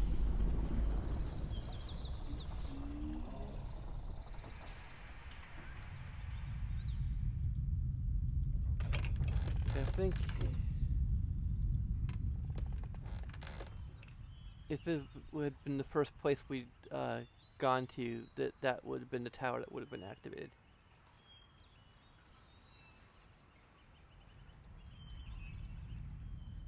And that's just the alternate path.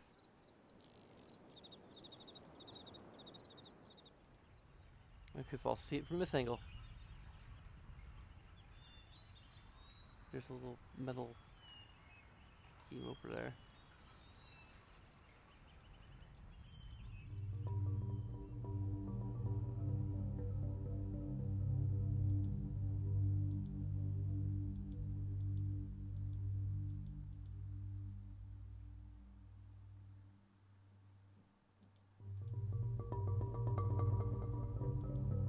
symbol or anything.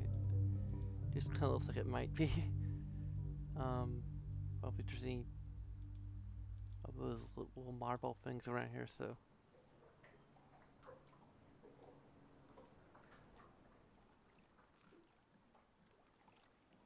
I see people running for safety.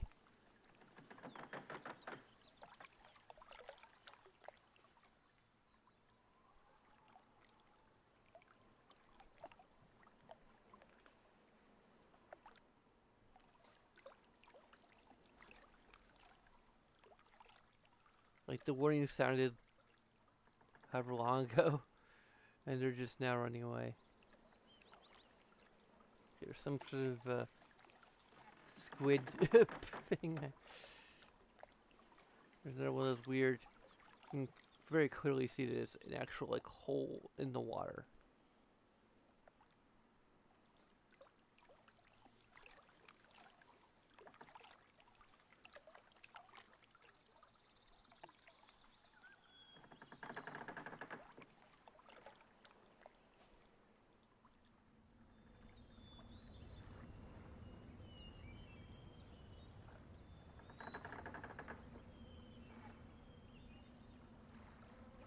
Or there's like a bridge that extends out from here. It's been retracted.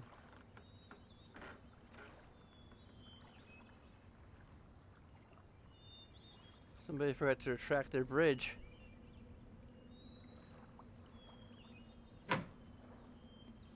Perfect. 2, 3, 4,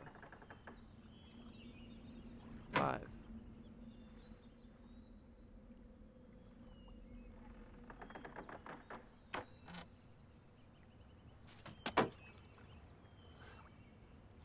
That has significance. Number 5 has great significance in Riven. Because it's the 5th age.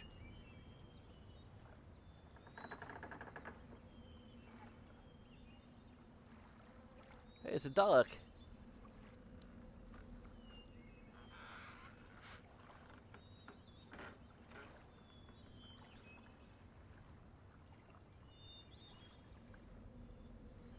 Has any like interactivity. I think this is supposed to be something, but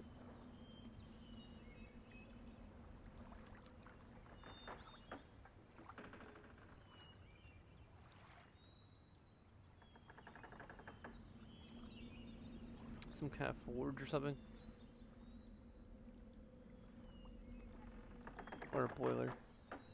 Anyway, lower this thing. I believe that goes to the place, that little dead end that we were at before.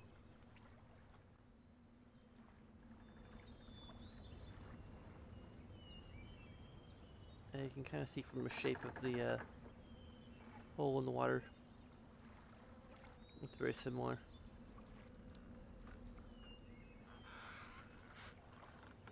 I think there's like 2 other like sound things. I don't know what they are though. I can't remember what they are.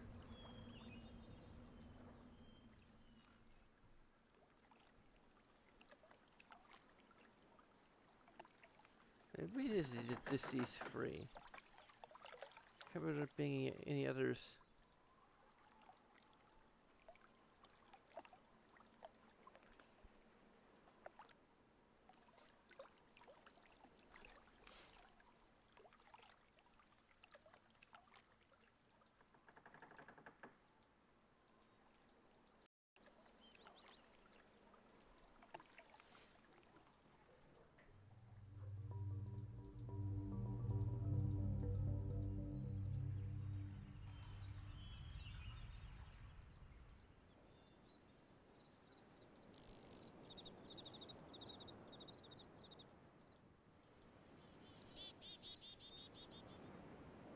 Oh, here we go. We can finally see them. There you go. This is what happens if you approach them without waiting for them to settle back down.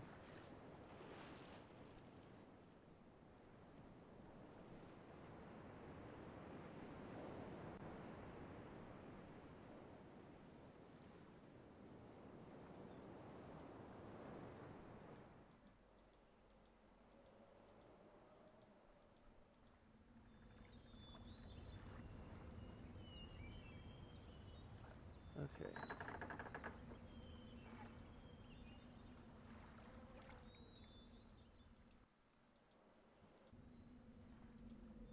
Yep. We have to go inside this little submarine thing.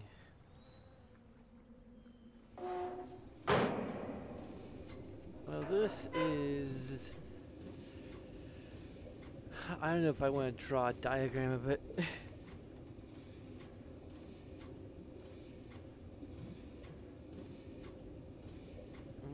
Where are my pencils?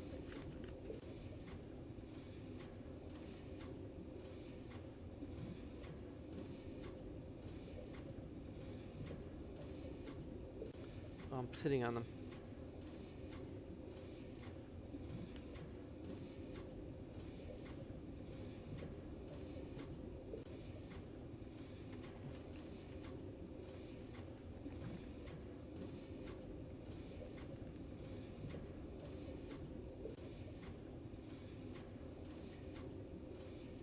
Yeah, this is like, I actually have like the map of it in the strategy guide.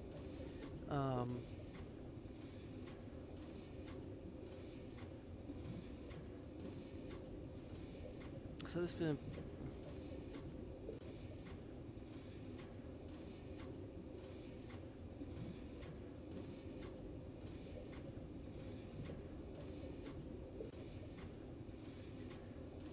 can be terribly disorienting.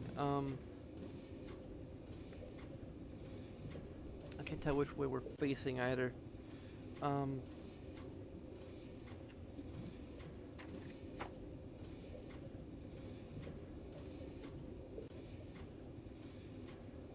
That we just have a dot for where we are.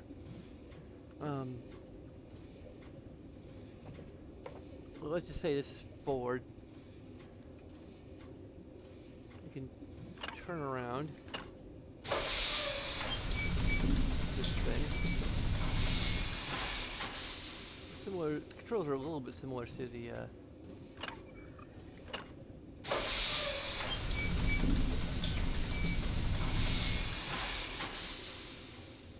now I'm probably a little too zoomed in. We have the opposite problem. Well, we can... if we're presented with more than one path, we can use this. But right now we only have forward and back. So let's just...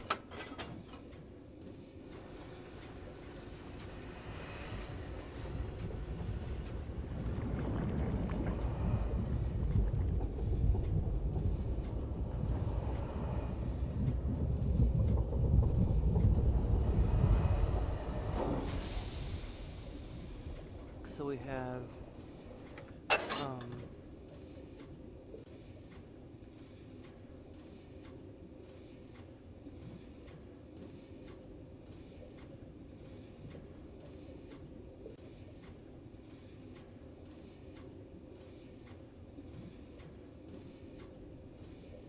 a path ahead and kind of a path off to the side.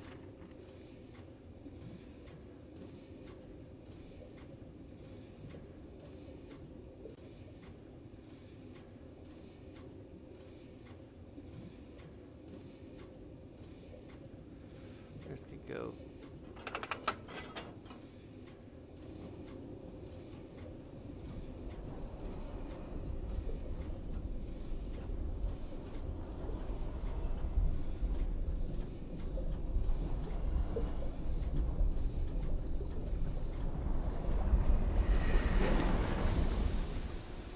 Up to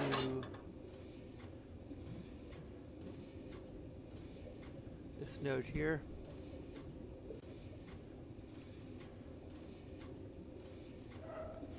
Go ahead and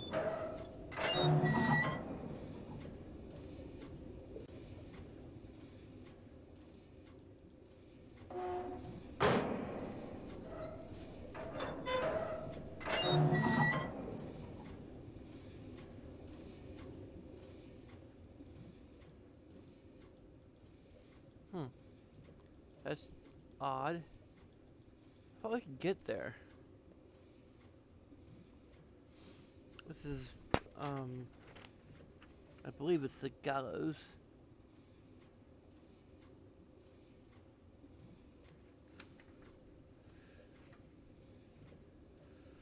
we're gonna call it the gallows, based on metagame knowledge. Can't really see the text there. Okay,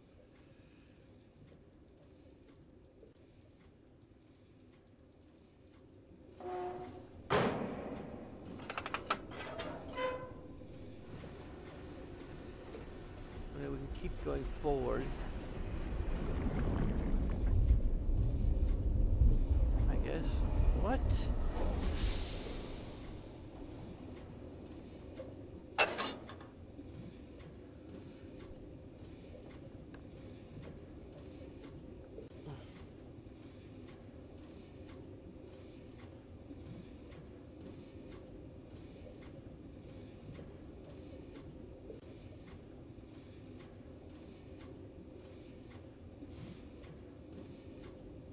I honestly am lost as to where I am. Like, I'm just gonna use the freaking guide map. Like, this is like, because you don't know which direction you're going to. Like, this is a part where I would encourage people to use the guide. Because, okay, like, we're like literally underwater here. We can go to the left or the right. Let's just go.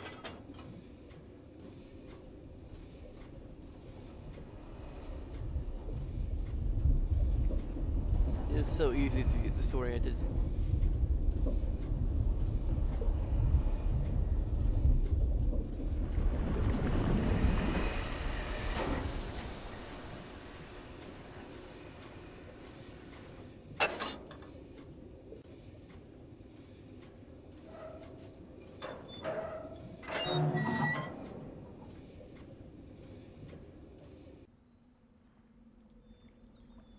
We're back to where we started.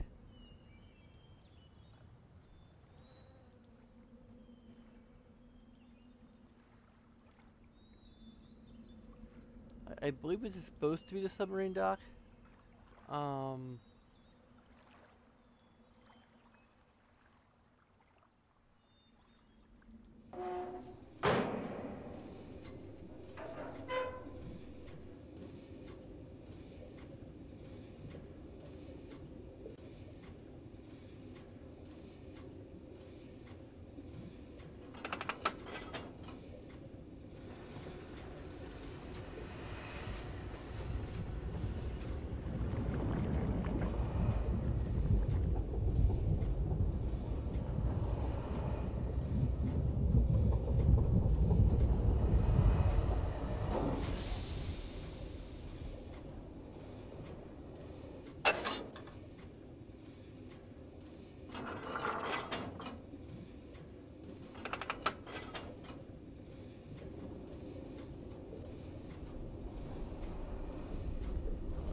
Don't have a way.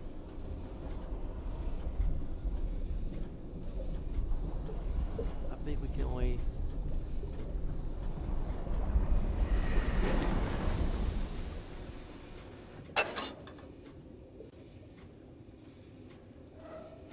move forward here.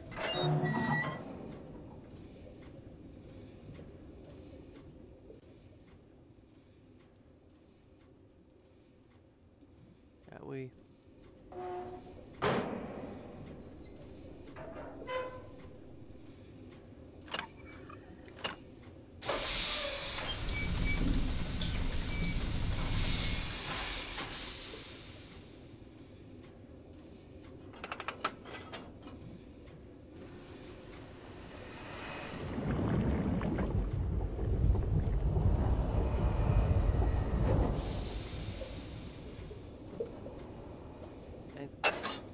think that's where it came from for me to go.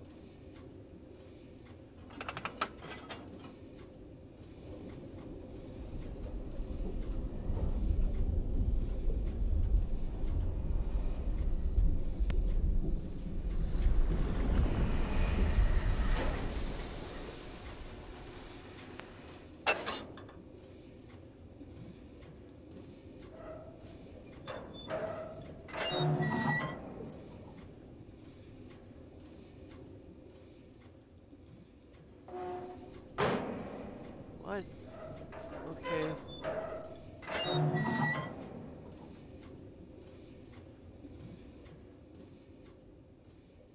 That should be the village dock. But I can't actually get up. I don't know if I need to... Okay. I need to extend the ladder or something?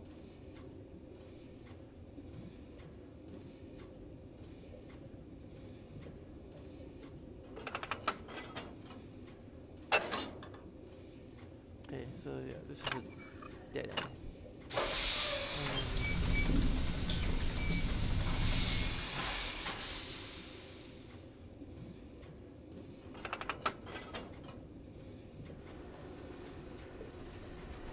Oh yeah, I think there's a control room. Oh yeah, we need to go there first.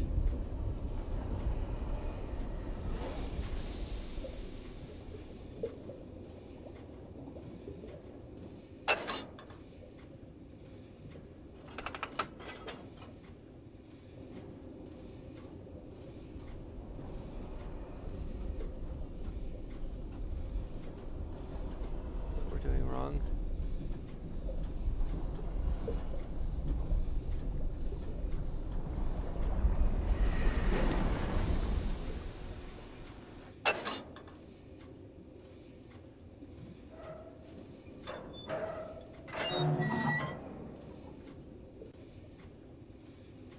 Okay, we're at the gallows here.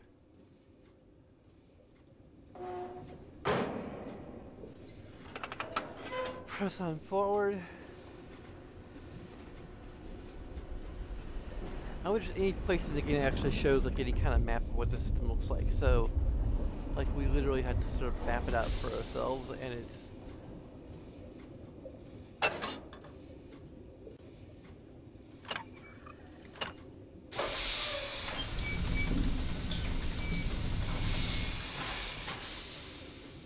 It's really tedious because we have like very little sense of direction.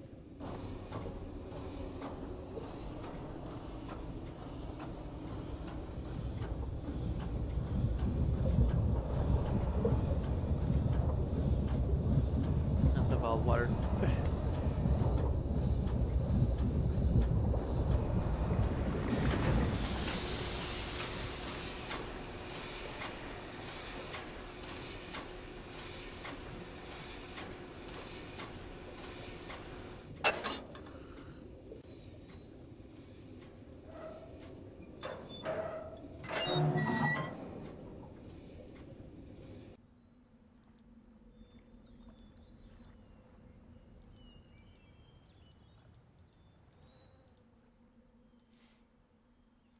Okay, so I believe all we need to do is actually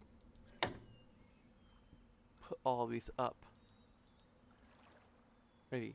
Or maybe put all of them down?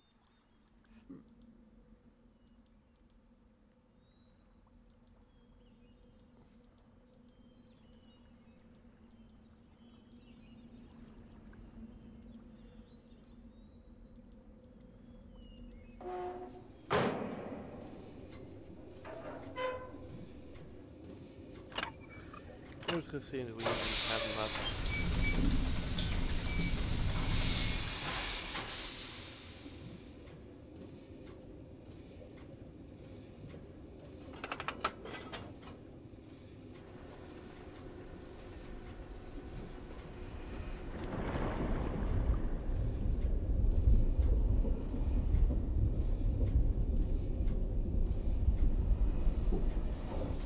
Okay, so the next most important location is going to be, I believe, if I'm...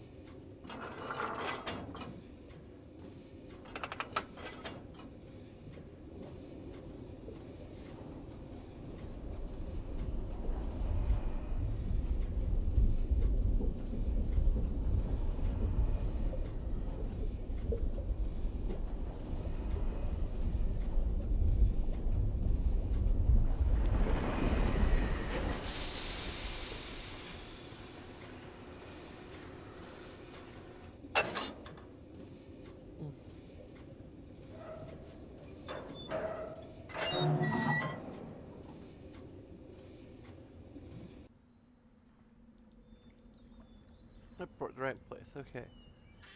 So here's where we're going to learn some rather important things.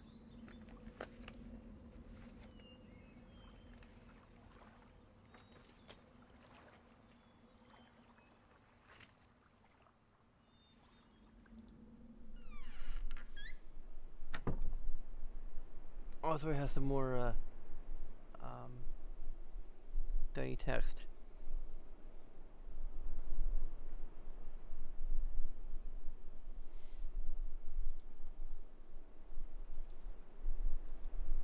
Nothing written here, but there's something written here. So, the rules of Gen. We have to learn the rules of Gen. Rules of Gen. Gen is our master. Gen is our master. Gen created us. Gen defeated Atris.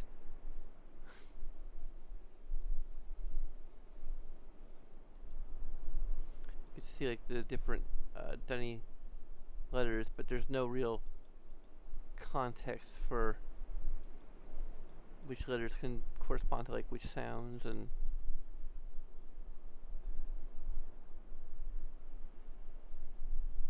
this looks more like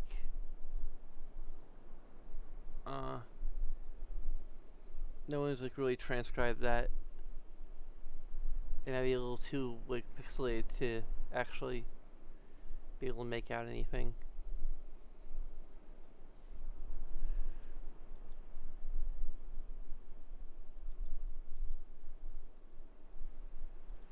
Let's see, what are we looking for here? We have this, which actually is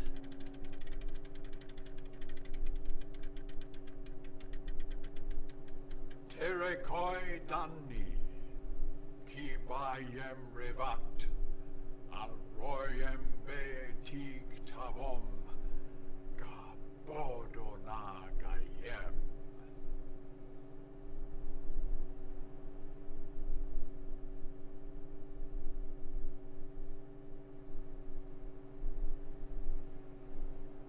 Ram.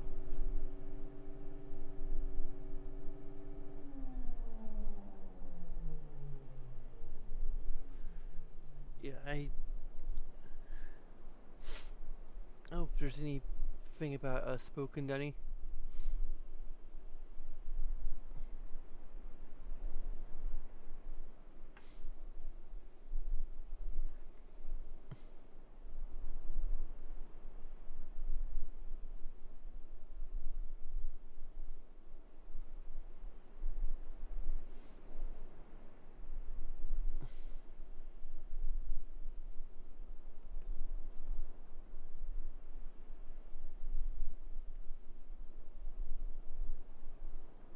Making holograms in the classroom a reality.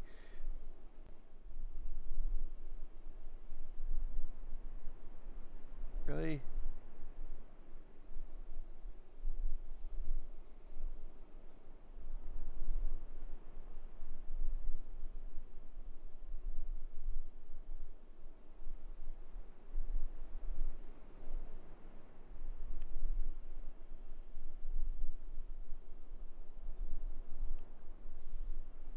The schoolhouse in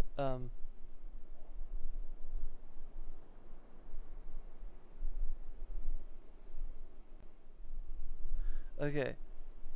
Here's an approximation of what Gen may be saying.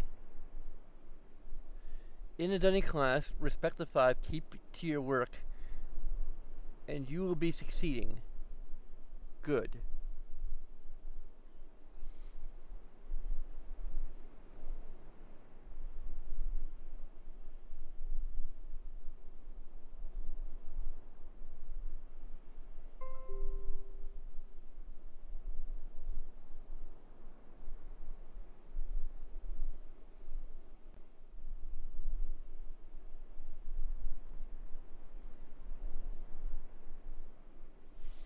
Also, the speech by Cho is give you command the koa, give you command to me the koa.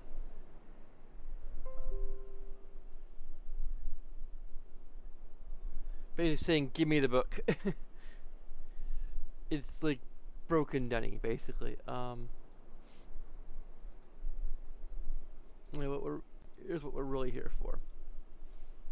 So this looks familiar. This is actually one of the symbols that we're looking at. The symbol is associated with the bug. But we don't know what it is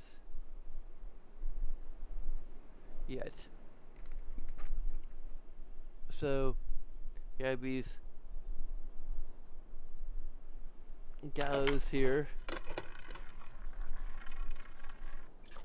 1, 2, 3, 4, 5, 6.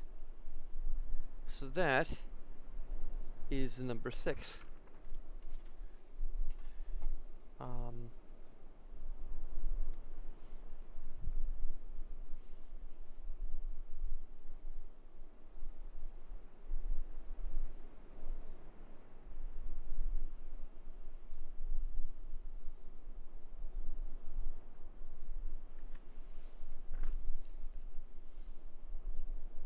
That is number 6.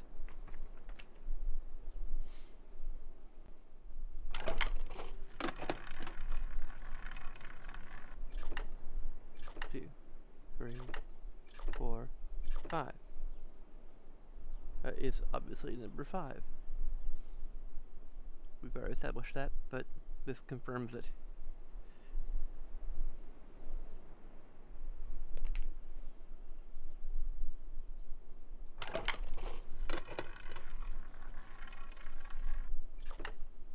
Two, 3, 4, 5, 6, 7, 8. So this is number 8.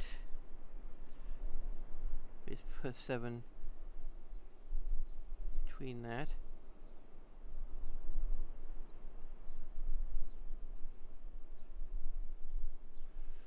Okay, so we've got basically the less sand symbol combined with a line through the middle is 8. Kind of like an arrow, I guess.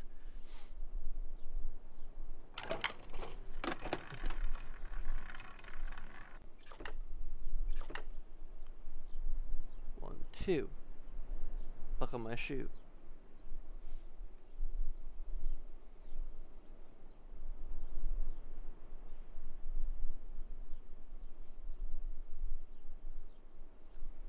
So now we know that the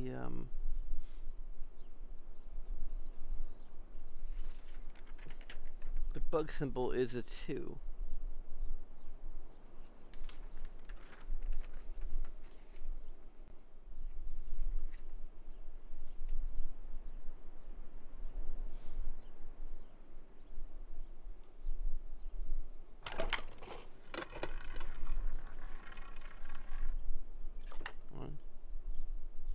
That is a 1.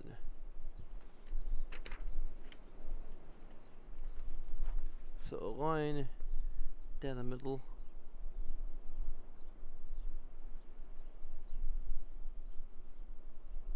is 1.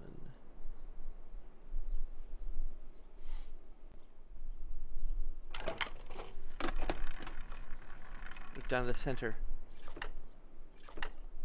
3, 4, 5, 6, 7.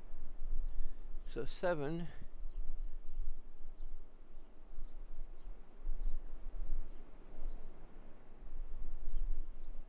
is a circle on the side and a line for the middle.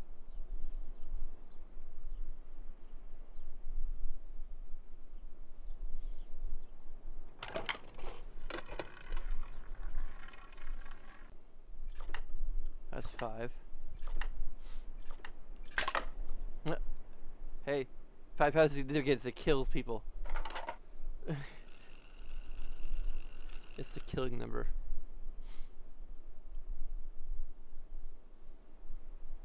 Apparently it resets only the one that just died.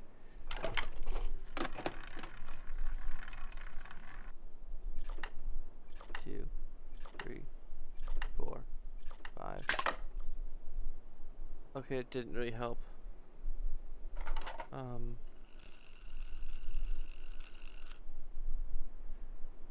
Cause guy died before we could figure out what the number was. I think, cause it's definitely not 5. Could be 3 or 4.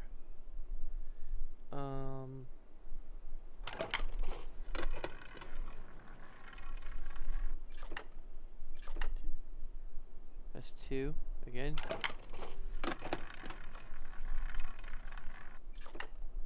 2, 3, 4, 5, 6, 7, 8, 9. That's 9.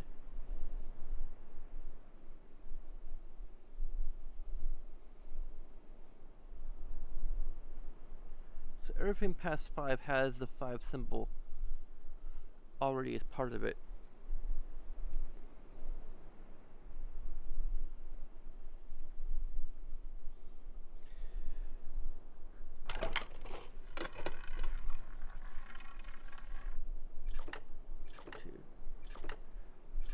This is 9.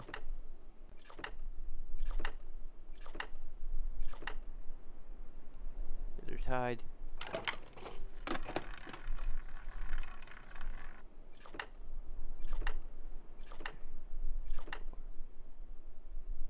Okay, I got 4 now.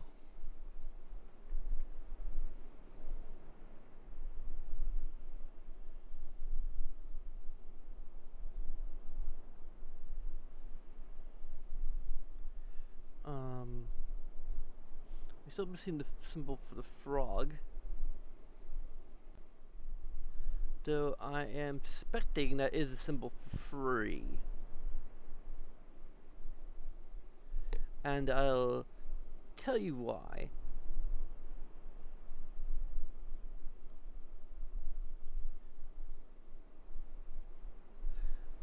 The idea behind this, I'll just go ahead and say this, that is the Dunning numeral system is base 5. Our number system is base 10. The Arabic number system. So I guess it's technically not our number system, it's the Arabs' number system, but we've adopted it. So base 10 means that we go up to 10, and then we have a pattern. We have 10 numbers, basically 0, 1, 2, 3, 4, 5, 6, 7, 8, 9. And then it goes to 10, we have 0, and then we kind of repeat. We add a 1 and then another 1, a 1 and a 2, a 1 and a 3, a 1 and a 4.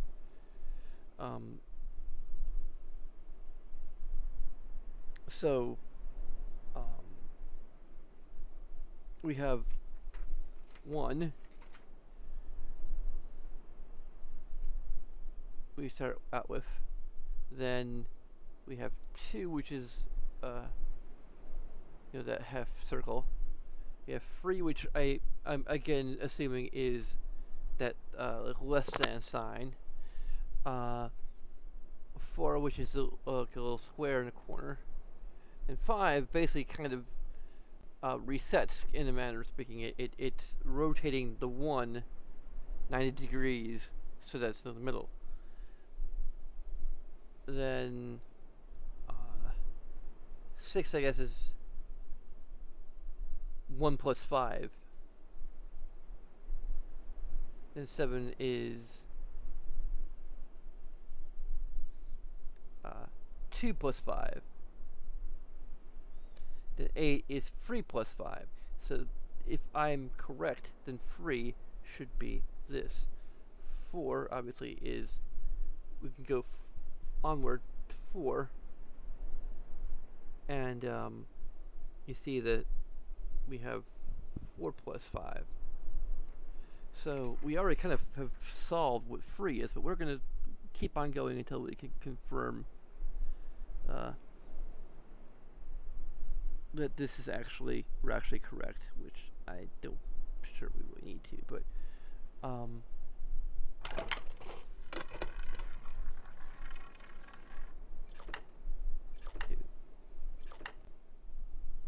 here we go. See, that's 3. So we have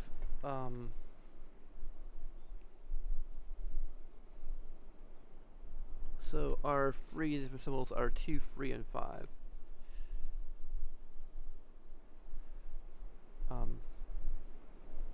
So we need to find maybe 2 others for like 1 and 4, maybe. Although I don't know if we need 2. I can't remember if there's 2 other things. We discover. I don't know if there's a number for 10. What would be the number for 10 if we had to extrapolate?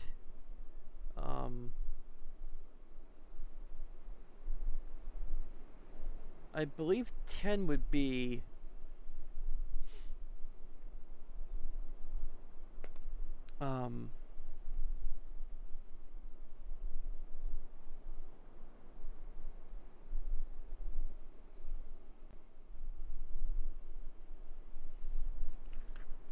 I believe 10 would probably be this, because like once we get to a 5, we just rotate the next number ahead on a side. Then 11 would be 10 plus 1, and then so on.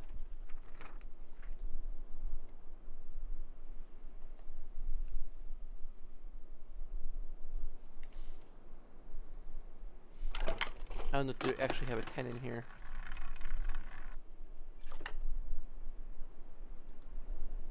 We found out like the basic gist of it.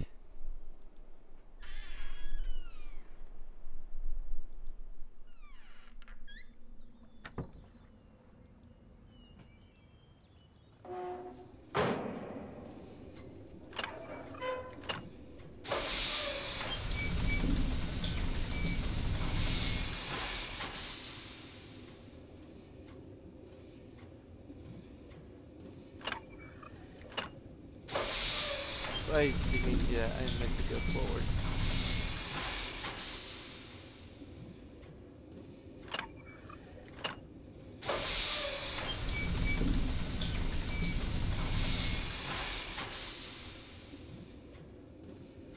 I need to update the laptop.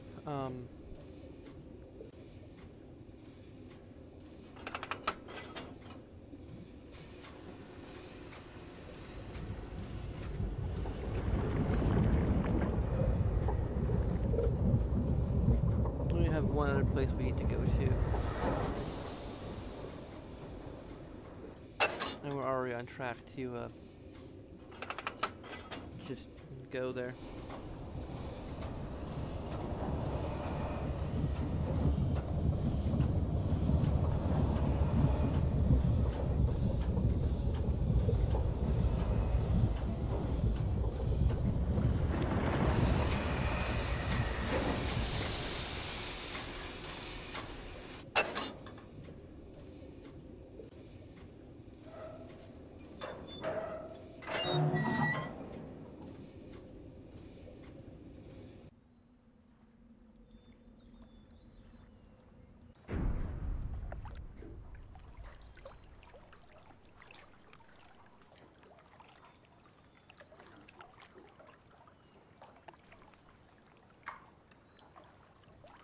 Now we have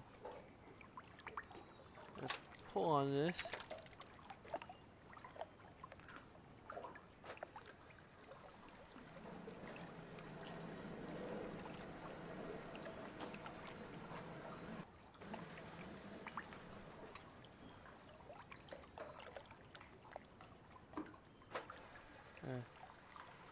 Step onto that and then ride our way up.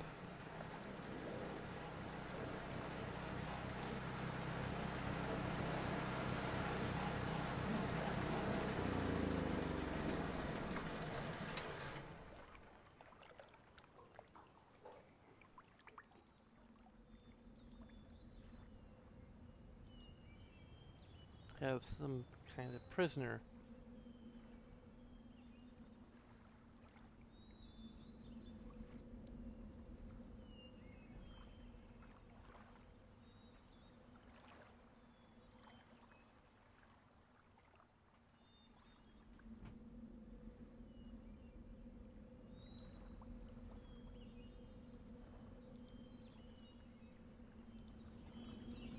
We'll set you free.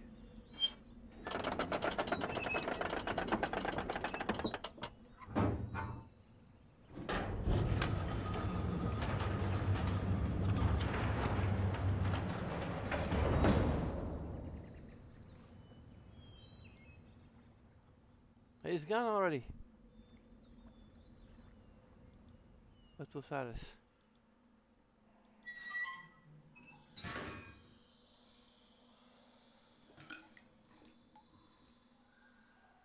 Oh, there's a little...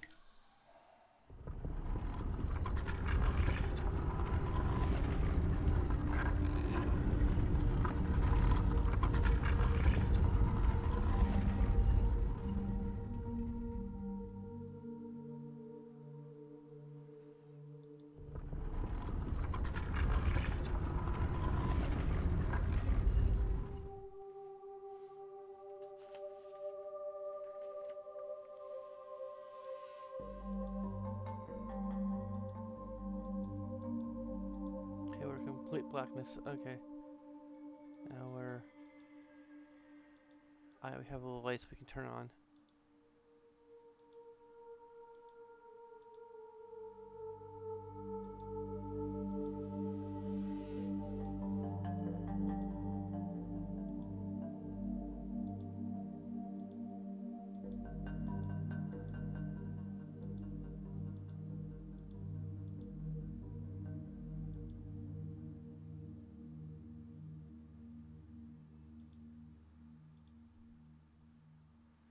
There we go.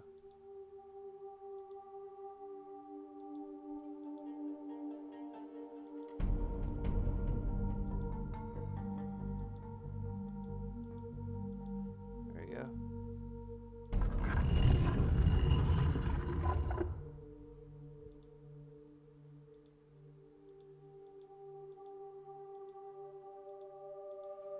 Now we have this room, which...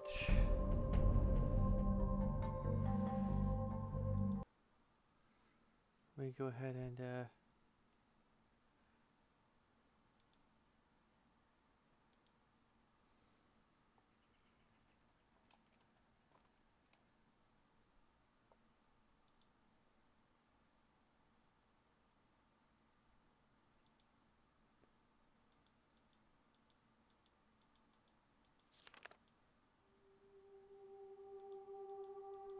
have a moiety thing. So if we go by the order that we know of the free symbols, I don't know if that's... Yeah, there's at least 2 others that we haven't found yet, so we aren't quite ready. We get this one is part of it.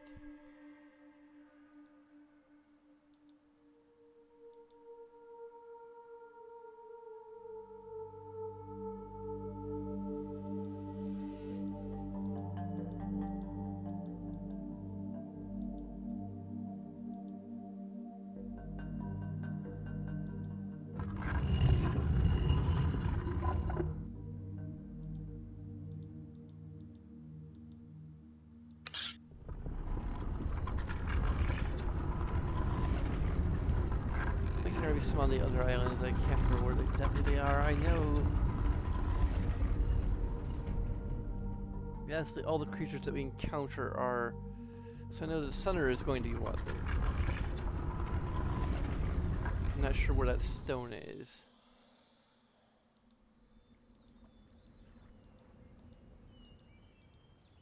So we have a little shortcut up here for ourselves.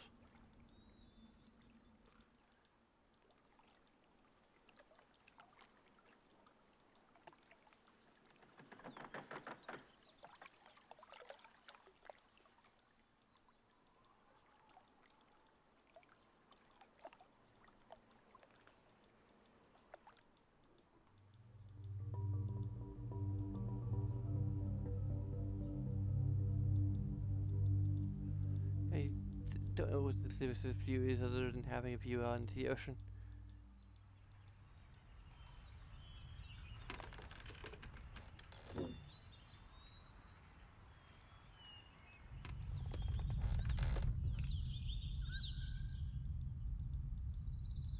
Okay, we could take that one station, but we have something even cooler way to travel.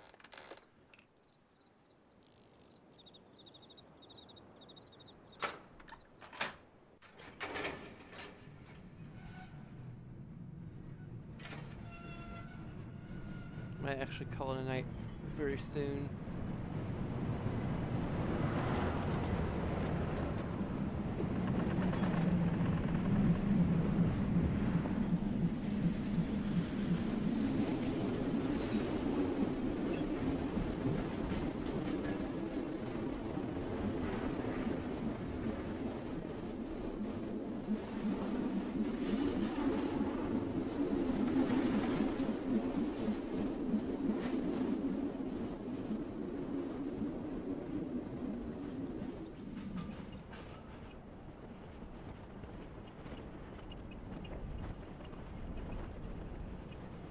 Graphics actually look kind of better on this screen because they're being like upscaled than downscaled.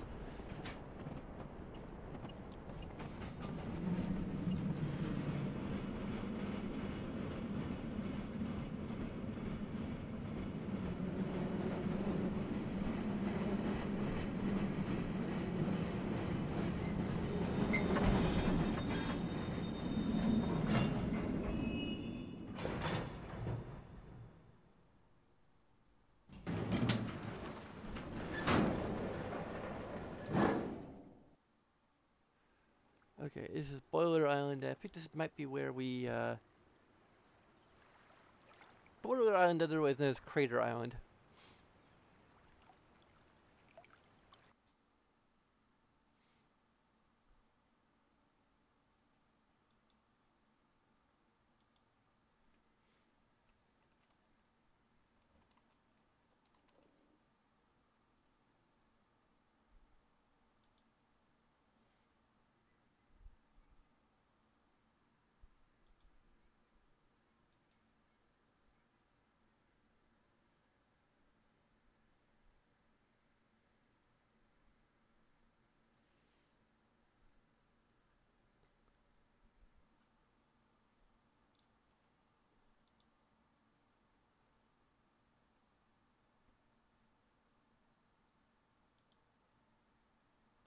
Have the Colonel Cross logo still up there.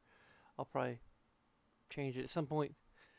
But anyway, thanks for watching. Thanks for putting up with all the stuff early on. Technical issues. I'll try to do the notes a little bit better.